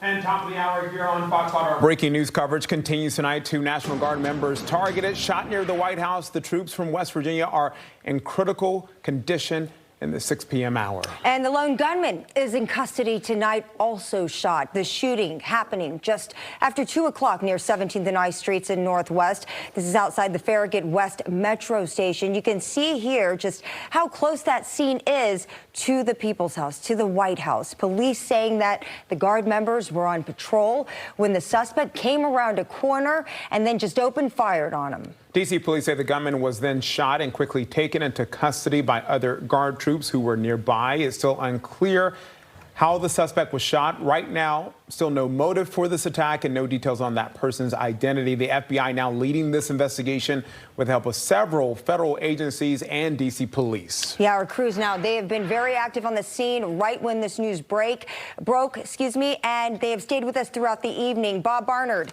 Julie Donaldson, Josh Rosenthal, all standing by with the very latest. But we do want to start with Nana Sinyabonsu, who has some new information. Nana? Hey guys, yes, a lot happening right now. It's an active scene. We're on 17 and K. Straight back behind me, you'll see a number of law enforcement agencies investigating what took place on 17th and I. Let's go back to 2:15 this afternoon. That's when officers responded to the block again of 17 and I about a shooting. When they arrived is when they found out that 2 National Guard members had been shot. They say a suspect came from around the corner, opened fire, hitting those 2 National Guard members. But if you've been in D.C. recently, you know that these National Guard members, they patrol. That's exactly what they're doing. So we heard another National Guard member pulled out their weapon. Again, they are armed and fired at the suspect. So the suspect is in custody, but also has injuries as well. Mayor Bowser, FBI Director Kash Patel, and Assistant Chief Carroll with MPD all here at the press conference coming together, asking the community to band together and pray for the families of these 2 National Guard members as they are in a nearby hospital, again, fighting for their lives. FBI Director Kash Patel calling this a horrendous act of violence. At this moment right now, we do not know what the motive was. That was asked. We asked what kind of weapon was used. We don't have that information. But again, calling on the community to come together, stand by, and pray for these families, the families right before Thanksgiving Eve. Nana, thank you. And our Bob Barner is actually near the White House as well. And Bob, is the White House still on lockdown? It is, Kenneth, Angie. Yes, it's on lockdown, been ever since this whole thing started. Lockdown in the sense that nobody's allowed in to the complex that has been guarded by heavily armed uniformed Secret Service officers all afternoon. But people we're told are allowed to come out, but we've seen very few leaving. So perhaps not many people were at work, and those who were within the White House complex are still there because of what's happened. And again, this is right behind us. So Lafayette Square, the park is right here, the White House behind it. But we're pointed this way because we want you to look north on Connecticut Avenue from H Street. Both are closed. At least you can get this far on foot. But in terms of vehicle traffic, you can't get into this area anywhere close. And you're looking north at those flashing lights. They are on I Street at Connecticut, and just to the left, just to the west, 1 block is 17th Street, where this incident happened. 17th and I at the Farragut West Metro Station. And again, we don't know how long this is going to last, but we've seen, Secret Service Police, U.S. Park Police, Metro Transit Police, D.C. Police, all here as part of this ongoing investigation. The threat doesn't seem to be existing anymore, but in terms of where did this person come from, where were they, they're just trying to protect what is potentially a wider crime scene than just at 17th and I. And that's why what you're seeing here is the core of the downtown area near the White House, just still kind of off limits to almost everybody. And one of the people we've been speaking to this evening is Brian. Brian, tell us where you work and where you're trying to get to. I'm at an agency at the intersection of 16th and H, kind of close to 16th and I should say. And at this point, just really trying to get to my parking garage, which is right smack dab in the middle of the crime scene. And I'm a minute away from calling an Uber and just saying, forget it, and just giving up for the evening and having to come back and retrieve it after the holiday. Who is home in Clinton waiting for you? My elderly mother. Really sorry, Mom, but she's not alone waiting for someone. Have they told you anything? I just asked you, but I wonder if do you know anything about when you might be able to get to your car if you don't go the Uber route? No, I haven't heard anything. Only the fact that they may open it back up later on this evening. Exactly when, I have no idea. That's a long Uber ride to Clinton, Maryland, right? It is. So I was trying to avoid that, but sometimes you got to bite the bullet. Yeah, and you were getting out early and to get home because it's the Wednesday, the day before Thanksgiving, as a lot of people were. More tourists down here than workers. It's at least been my takeaway since we've been here this afternoon. But your reaction to what's happened here? Very unfortunate situation. It's shocking. Unfortunately, it's very commonplace in today's society. Anything can happen anywhere, and you just always have to be vigilant and stay aware and just be ready. Had you seen the National Guard presence in this area in your comings and goings when you get here to work? Absolutely, daily. And any interactions? Like, like, hello? Do they, or is it just kind of they're just here doing their thing? They just appear to be doing their job. I try not to engage or really interact with them and just allow them, their space to do their business. Brian, thanks very much. Good luck. Thank you all right, very much. Appreciate it. Happy Thanksgiving to you. So that's kind of the situation, and Brian's not alone. He's just one that we've been chatting with and who's been willing to talk to us. But I'm going to step out of the way again here. Take a look, Brian. Brian, that's Brian leaving. Doug is going to pan the camera here. These are folks who are trying to get to different places. There are restaurants around here that people have reservations for. And because of how, with the White House right here, guys, like, it's not like, okay, well, just go down a block this way and cut over. If you're trying to go west, you've got to go east quite a bit, north quite a bit, or south quite a bit to go west where you're trying to get to, which may only be a block or two away. But just so many people have been just kind of stranded here by this investigation, which obviously is important, even though the authorities think it was a lone wolf situation, like a lone actor in this. But they want to just make sure everything is, wisely protected as part of their investigation. But the ripple effect, the fallout, the impacts of that, as you see right here, this officer is trying to help this person. Maybe she was stuck in that building. We haven't seen anybody coming out of the buildings that are on the other side of the police tape, but that lady is on the other side and making her way out. It's just been a difficult time for a lot of people, but most are understanding, because the most difficult is for the families of the people involved, the two West Virginia National Guardsmen who earlier the governor of West Virginia said had been killed here. But the FBI director, Kash Patel, says no, they're just critically wounded. So obviously everybody is praying that they'll pull through. But apart from that, outside of that, this has affected a lot of people on this night before Thanksgiving. You're right about that, and we're definitely thinking about those National Guard members who are in critical condition at this hour. Bob, don't leave us just yet. I want to ask you, as you've been covering over the past few weeks, the thoughts over the National Guard being on the streets of D.C. This might feel too soon, but there are people debating right now, even as these Guardsmen are in critical condition fighting for their lives. There's still that ongoing debate about whether or not they should be on the streets of D.C. Have you talked to people out there tonight? Obviously, no one wanted to see this happen, but there's been a lot of pent-up frustrations and tensions with the D.C. takeover that ultimately ended, but the troops are still there on the streets. Yeah, no, we just spoke to a couple from D.C. That said they're not happy seeing the National Guard here on the streets of D.C., whether they're local or from out of state, but certainly didn't want to see anything like this happen. I think it's interesting. I believe a federal judge ruled recently that the deployment of the National Guard in D.C. was illegal, but as far as we know, the plan was to keep some of them here, rotating, obviously, but some National Guard presence here in D.C. through next summer. I believe we have some World Cup soccer games, and there are reasons they wanted to keep, the Trump administration wants to keep National Guards men and women on the streets of D.C., not indefinitely, but for many months to come. But it's weird because you don't, to me at least, and I'm around out and about all the time, it doesn't seem to be an overwhelming presence since kind of like the surge, the 30-day surge of federal law enforcement has been pulled back. Yeah, you do see some National Guard, but it hasn't felt so overwhelming. And so I think maybe some people thought that they were already winding down, even though they weren't.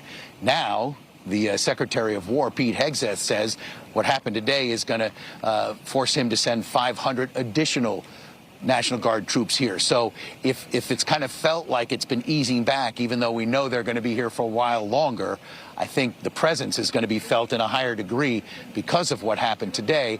And despite what happened today, I think there are going to be a lot of people not happy about that. Yeah, you're right about that. But I'm curious to see how sentiments will change toward those National Guard troops who, again, citizen troops who they come here under orders by our federal government to do a job. But yet, Bob, Angie, as you guys have seen, there's been viral videos of people playing, Star Wars, Darth Vader music, following behind these National Guard troops who are literally just following orders and trying to do their jobs and in some cases beautify the city as well. And the president, he also responded to this shooting. He posted on social media this afternoon about this incident, saying this was and this was put out around 3:30 this afternoon. He called the gunman a, quote, animal who will pay a very steep price. We know the suspect was also shot following the attack. Police say they have non-life-threatening injuries. The president down in Mar-a-Lago with the First Lady for the Thanksgiving holiday, but monitoring the situation, getting updates from the FBI, from his DHS secretary as well. Yeah, and we also heard from the Secretary of War. You heard Bob there alluding to the fact that, like it or not, there's going to be an increased presence when it comes to the National Guard. He just mentioned how Defense Secretary Pete Hegseth reacted to today's attack, saying that he wants hundreds more Guards members at the request of the president on the ground in the district. In fact, this happened just steps away from the White House. It will not stand. And that's why President Trump has asked me, and I will ask the Secretary of the Army, to the National Guard to add 500 additional troops, National Guardsmen, to Washington, D.C. This will only stiffen our resolve to ensure that we make Washington, D.C. safe and beautiful. Well, as of the latest update from the government, there are more than 2,100 National Guard troops already operating here in the district. A lot of them from this area, Right. but as we've learned today, not from this area as well as the two Guard members who are now recovering, or we're still waiting to hear what condition they're in. We were told critical last, are from West Virginia. And we don't know what it's going to look like as far as what this more visible presence is going to mean. I'm suspecting probably more foot patrols, right? Traffic patrols, especially around federal buildings. Like the White House, perhaps. And then I think what's interesting is that, you know, to see if at this point they are not charged with any type of policing, right? But there is language in there, and there is something that can be done to where they can assist MPD and DC police in enforcement and policing without actually doing arrests. So And it's very interesting to see if their role changes in that capacity. It's very likely that we will see more of what we have seen. They're just increasing the numbers, and you heard the chain of command from Pete Hegseth there that the president requested. Then Hegseth asked the Secretary of the Army to add 500 additional troops to the ranks there on the ground in the district. We have seen hundreds, a couple of thousand in this district, in the district since the D.C. takeover.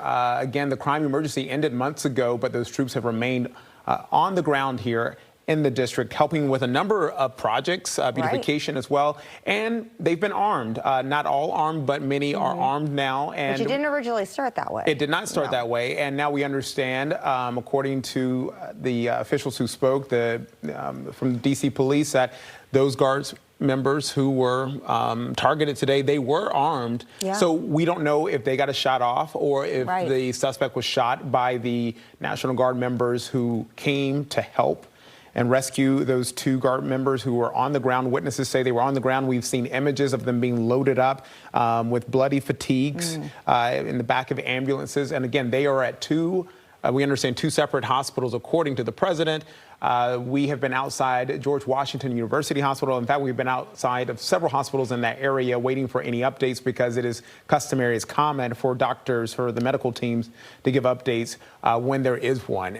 And this is a live look at GW Hospital right now. You see the police presence there. We actually see Secret Service outside that scene of the hospital as well. Yeah, everybody is on high alert right now, as you can imagine. I think also, Kenneth, one thing that we are going to be watching next and will make up a lot of the coverage and the conversations around here in the coming days is going to be how long now? How long is this expansion going to last? Is it going to be extended? And will this impact the ongoing court battle with the Attorney General Brian Schwab, who's been challenging the deployment of the troops? And we reported in the past few days how a federal judge said that the president's order, his actions were illegal. But things were put on hold. We thought they were going to be in place at least until December 11th. But we know that the president, the Trump administration, wanted to keep these troops at least until 2026. And when we talk about how the violence could impact and change the mission of this expansion that we're seeing, I think it's also important to point out that while it is not uncommon to have troops deployed to help, in times when there's major events and things like that. I mean, that's what the National Guard is, right? It's there to go when they're called, but it is a rarity for there to be an attack on our guardsmen. And so with that, a lot of people very shocked. And I believe that we spoke with a witness earlier today who described what they heard and what they saw.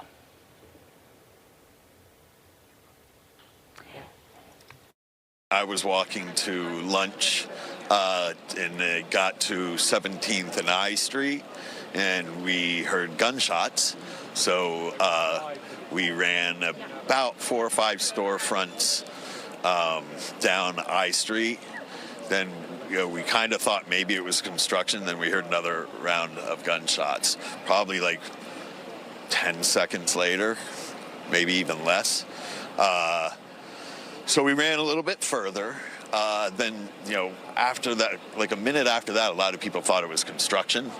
So, like a lot of security people are out in the street. So I went back to get my lunch and witnessed they had one person pinned down and yelling at him to stay down. And then there were 2 National Guards on the ground.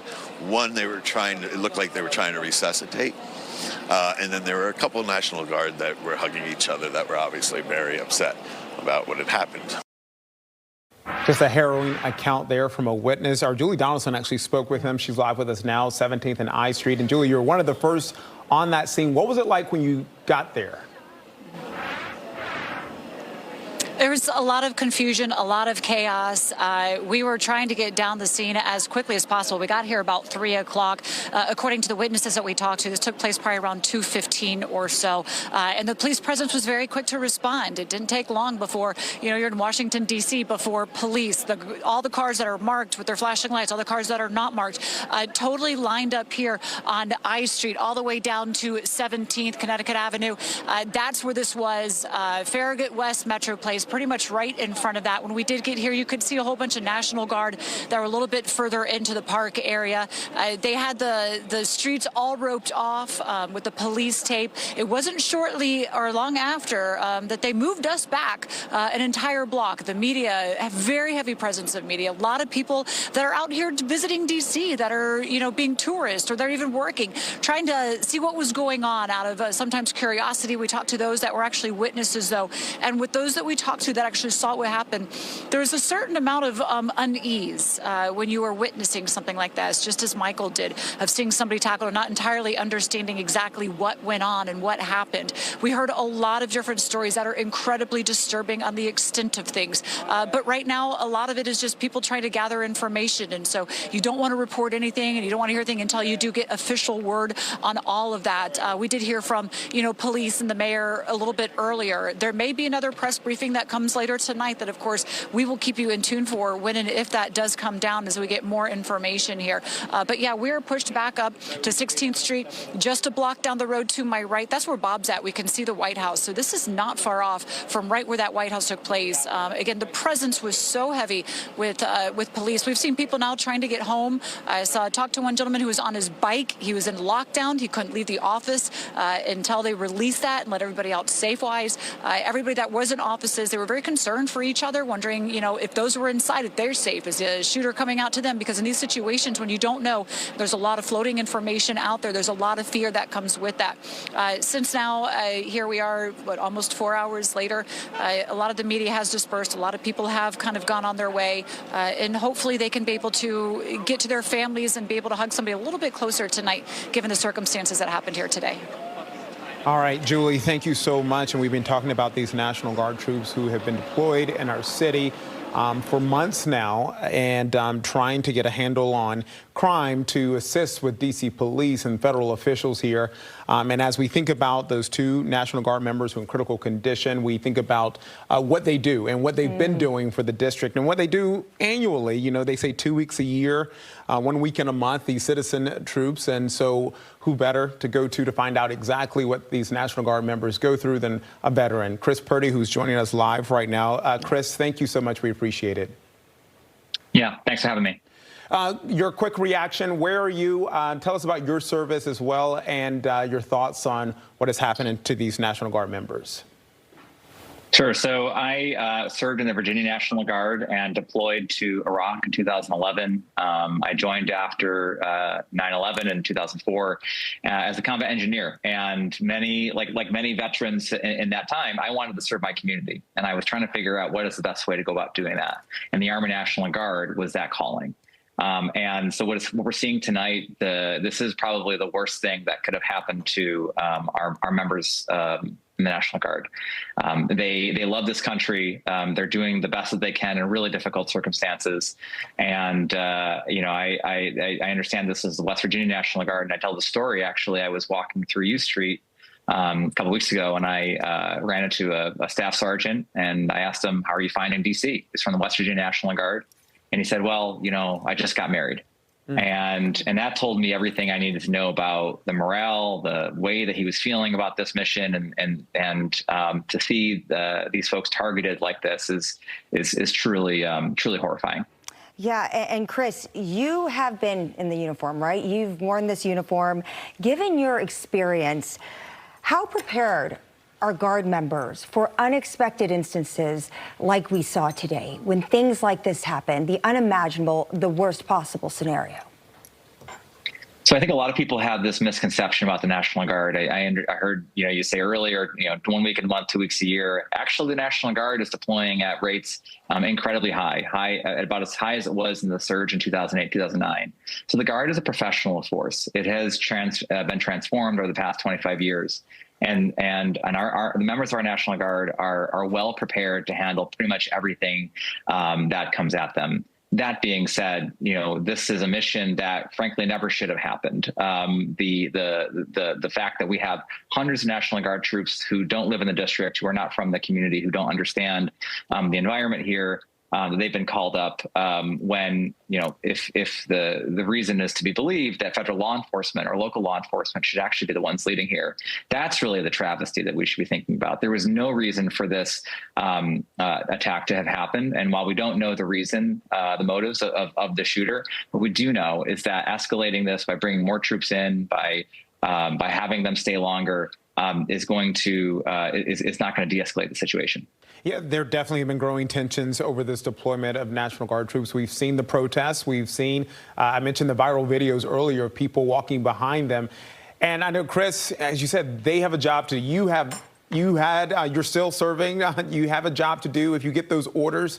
And it's something where you feel for the troops, but these are people who love their country, as you mentioned, and they just want to serve. That's right. Many of these folks, if they wanted to serve in federal law enforcement, they would have done that. The skill set is there, but they didn't. So I understand the frustration that many DC residents feel about this deployment. But the reality is that these folks are here and they don't want to be here either. They don't want to be in DC. They want to be at home with their kids, with their family members. We've heard instances of members of the National Guard, their family members having serious medical injuries, strokes, for example, and not being able to get home to be with their loved ones. So they're under an enormous amount of stress and pressure, and I empathize with residents of the district who don't like the Guard being here. But the reality is they don't want to be here either, and we just need to figure out a way to make sure that this ends as peacefully as possible. Chris Purdy, National Guard veteran from Virginia National Guard, also served in Iraq. Thank you for your service, and thank you for joining us tonight and giving us your insight. Thanks so much. And our continuing coverage will continue right after this.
Our breaking news coverage continues at this hour. 2 National Guard troops shot, fighting for their lives at this hour.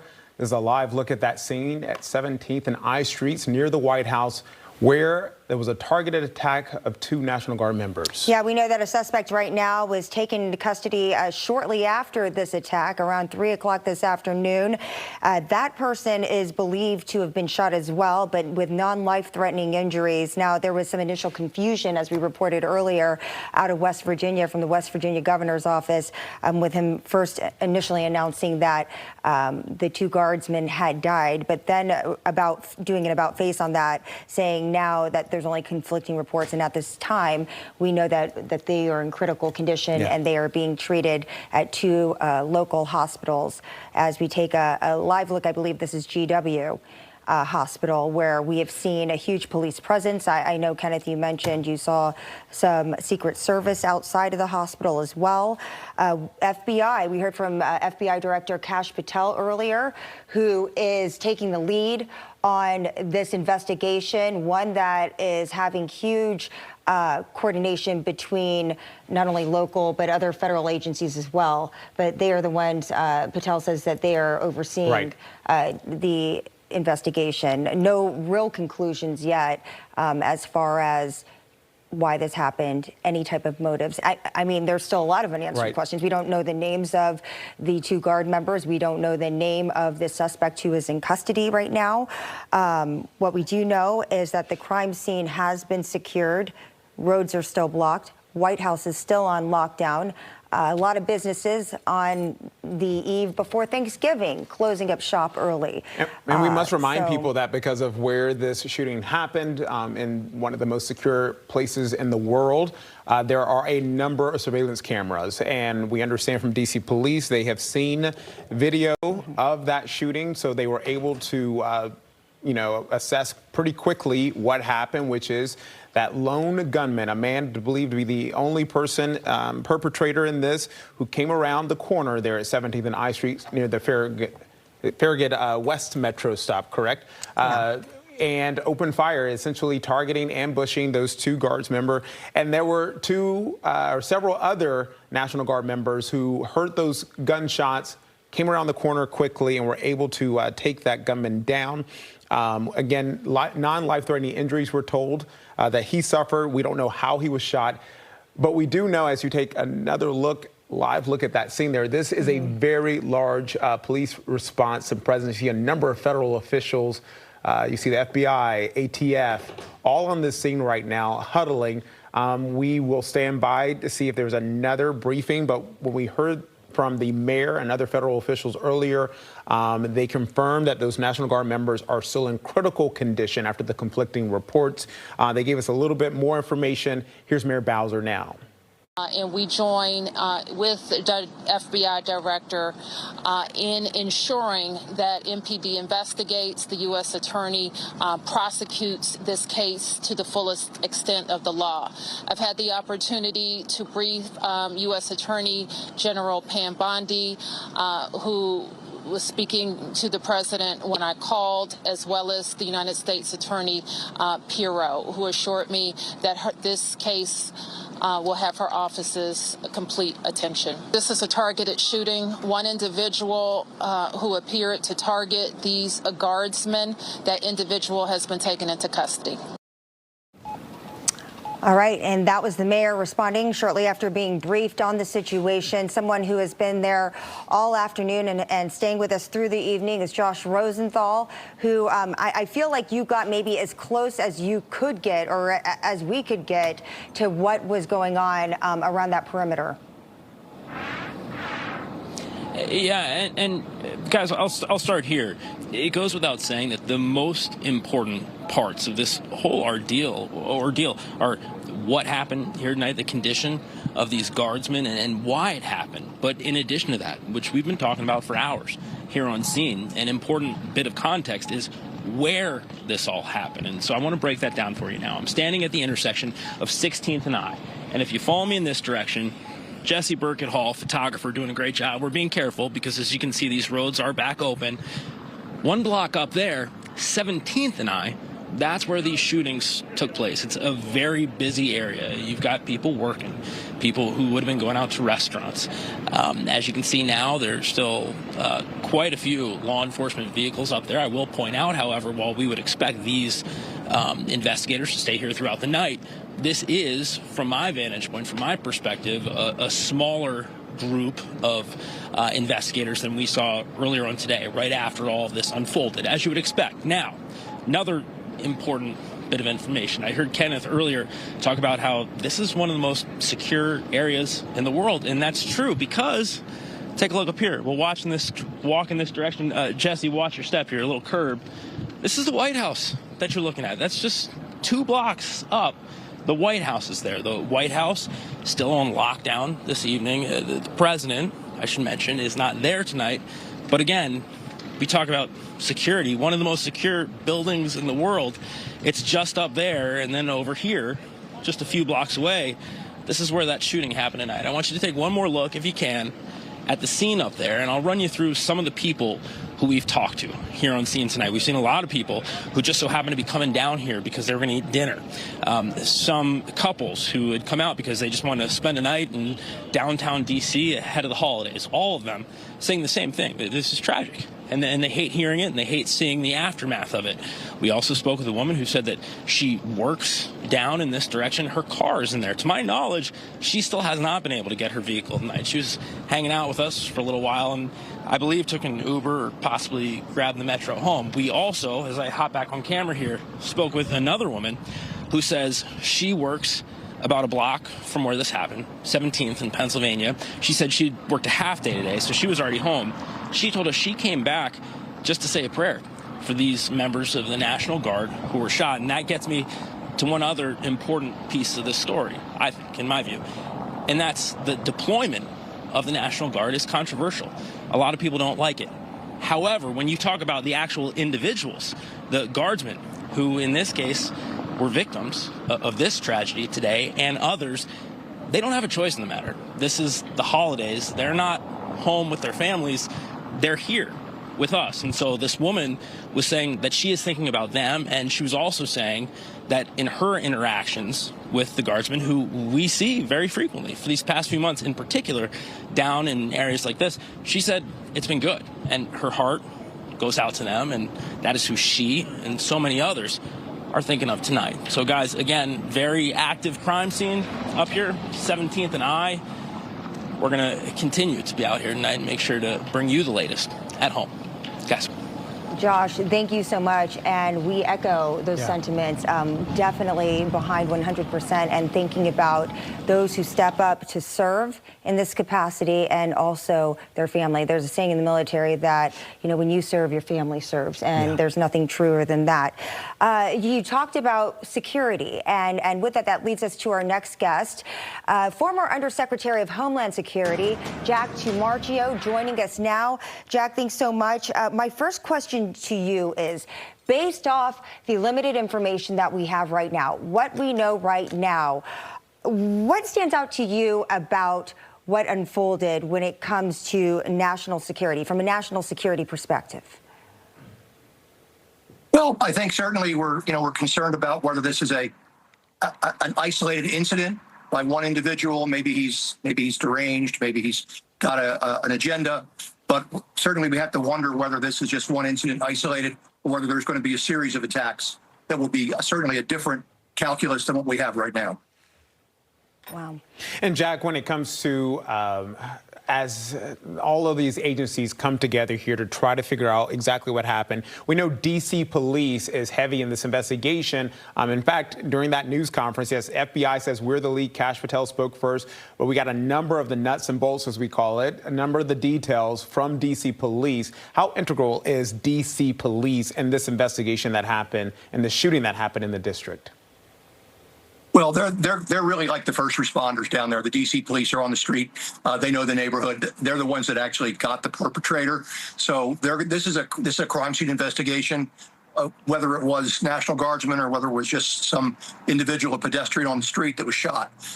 So right now, the D.C. police, of course, in addition to the FBI, are going to be running the forensics, trying to talk to other people. Obviously, they have the individual, find out who he is. what his motivations are, if he'll talk. So it's right now, it's in the purview of the Metro Police, DC Police, and the Bureau working together. All right. What does this announcement of bringing an extra 500 National Guardsmen to the nation's capital, what does that signal to you?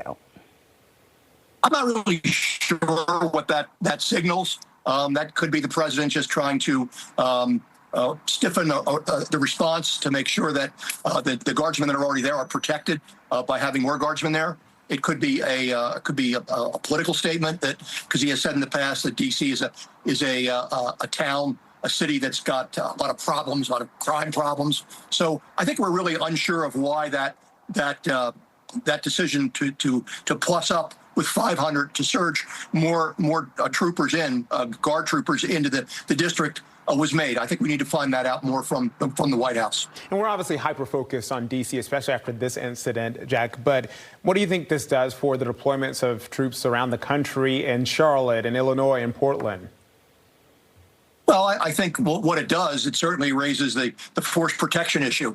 One of the things that commanders are always concerned about, I'm a former Army colonel, is that you want to make sure you protect your force. So if something like this happened in the District of Columbia, the people that are in Charlotte and other parts of the country where guardsmen are now presently deployed, their force protection antenna just went up because it's already happened to 2 guardsmen from West Virginia in Washington. So right now, all of the Guard is stiffening up and making sure that force protection is rising to the top of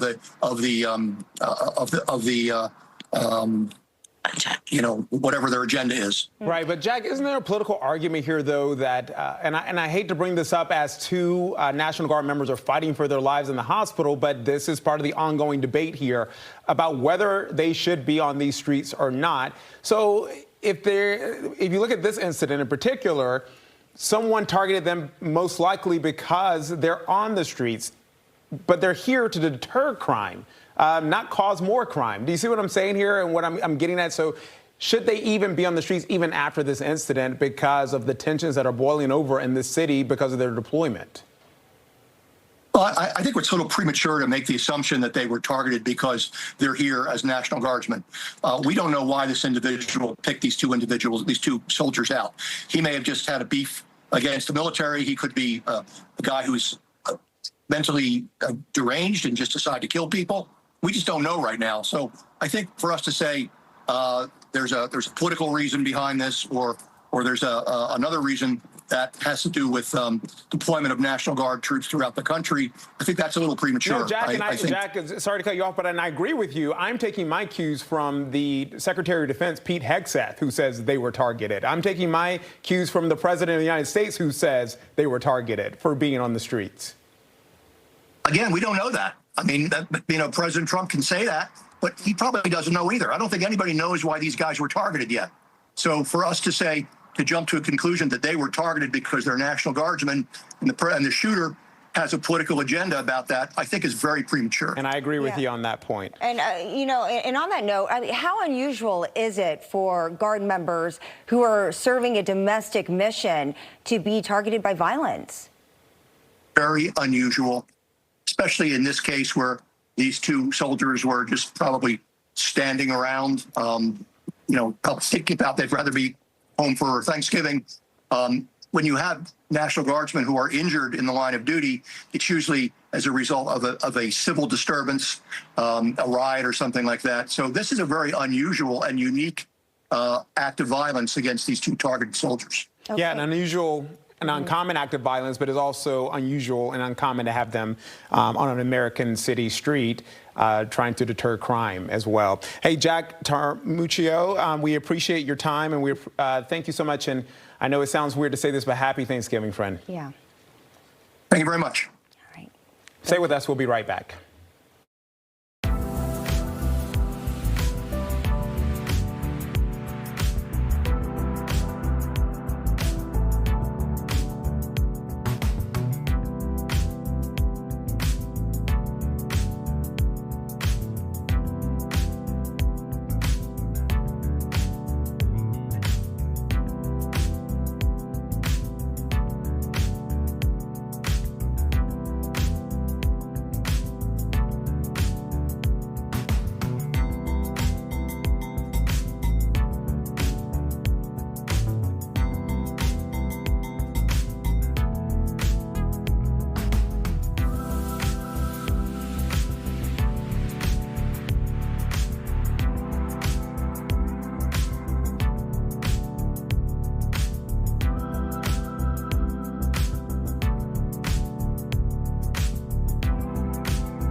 All right, welcome back to our breaking news coverage here of the shooting near the White House in Northwest D.C. Downtown D.C., 2 National Guard members shot in critical condition at this hour. We want to now head on out back to Julie Donaldson. She's joining us live once again. She was first on the scene for us and has had the opportunity to speak with many people who were there when this all unfolded. Julie?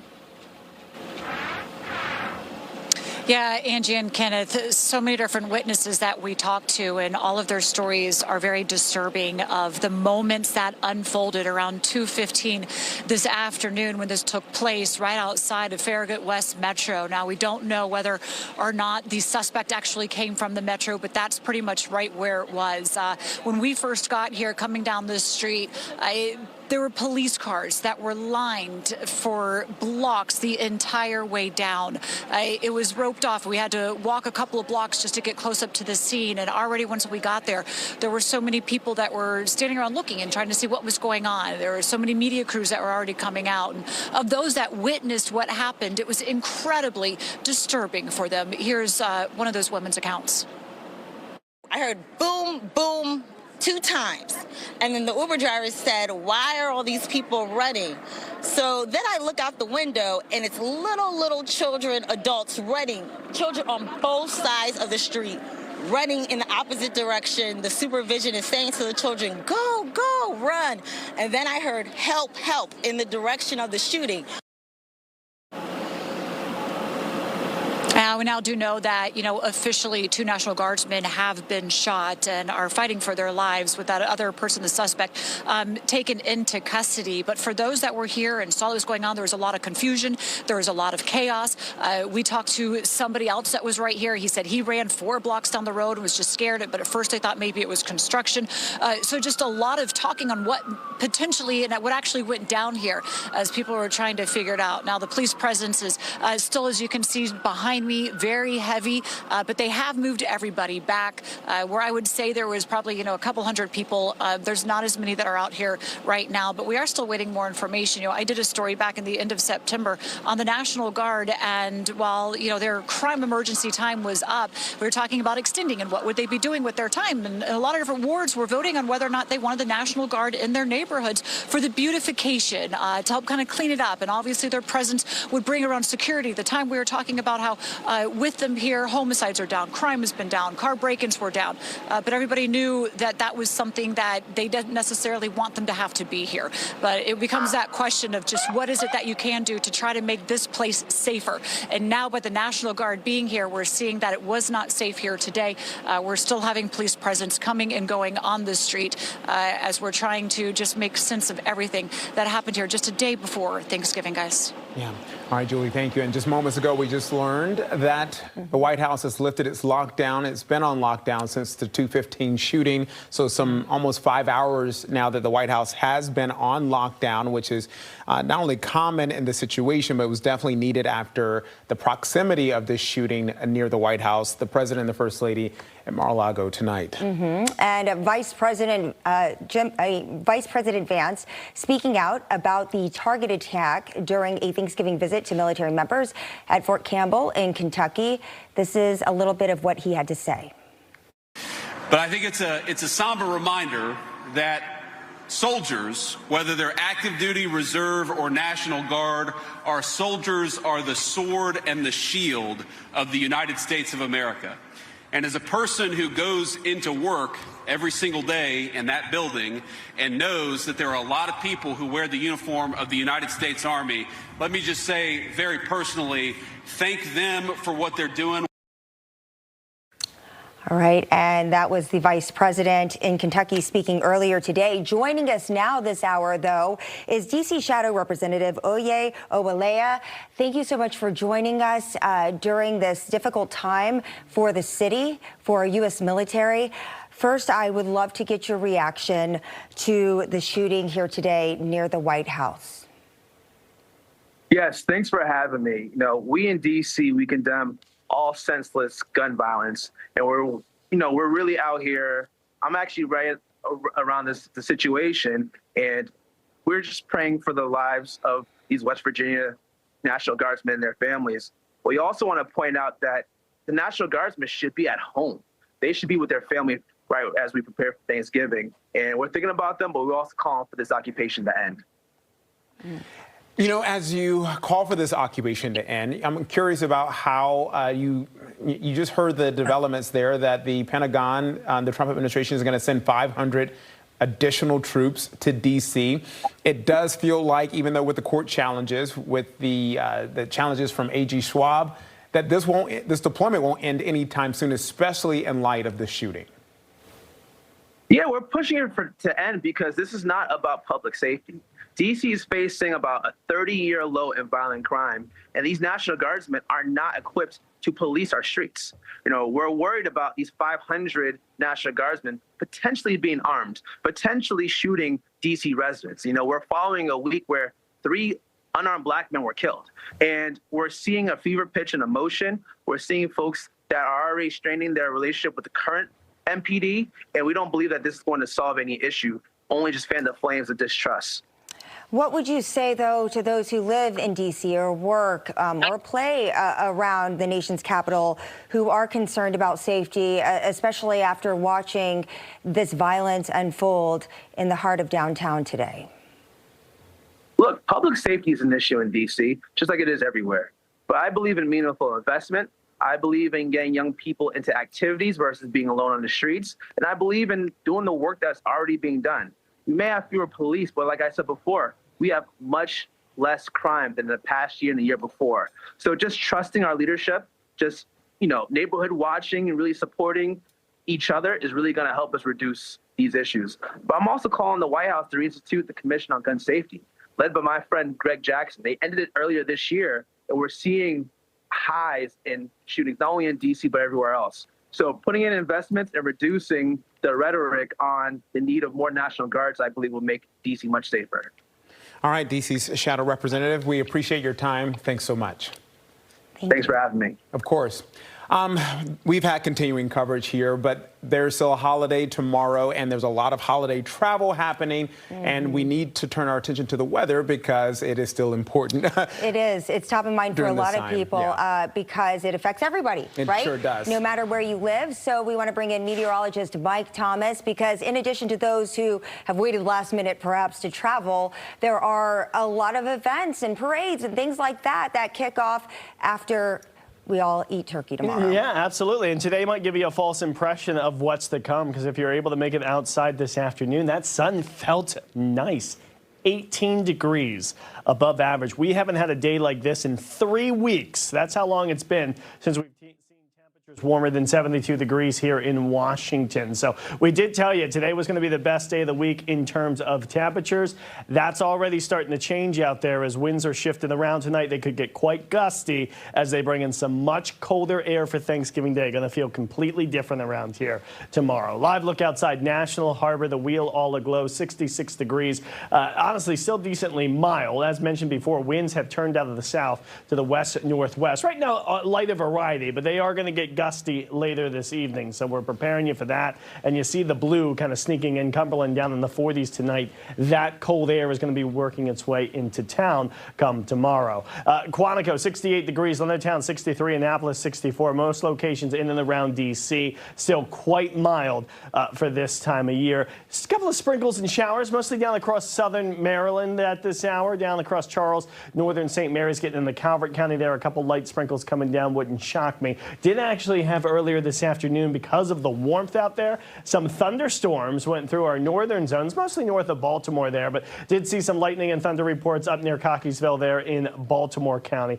that then went over near Aberdeen as the afternoon worked its way forward here. Big picture showing you that storm system, and certainly if you're traveling up near the Great Lakes, that's sort of been the area we've been highlighting as having the most significant travel troubles. Snow fell in Chicago a little bit earlier today. Traverse City, Green Bay getting some snow right now. So again, if your holiday travels take you anywhere north and west, be warned, it's quite wintry up that way, and the lake effect snows not going to stop in many locations overnight tonight and through your Thanksgiving Day on Thursday. Some spots, Pennsylvania and New York, are expecting several feet of snow from those, they're localized, but from those lake effect snow bands on Thanksgiving Day. They'll have the snow shovels out in many locations. Temperature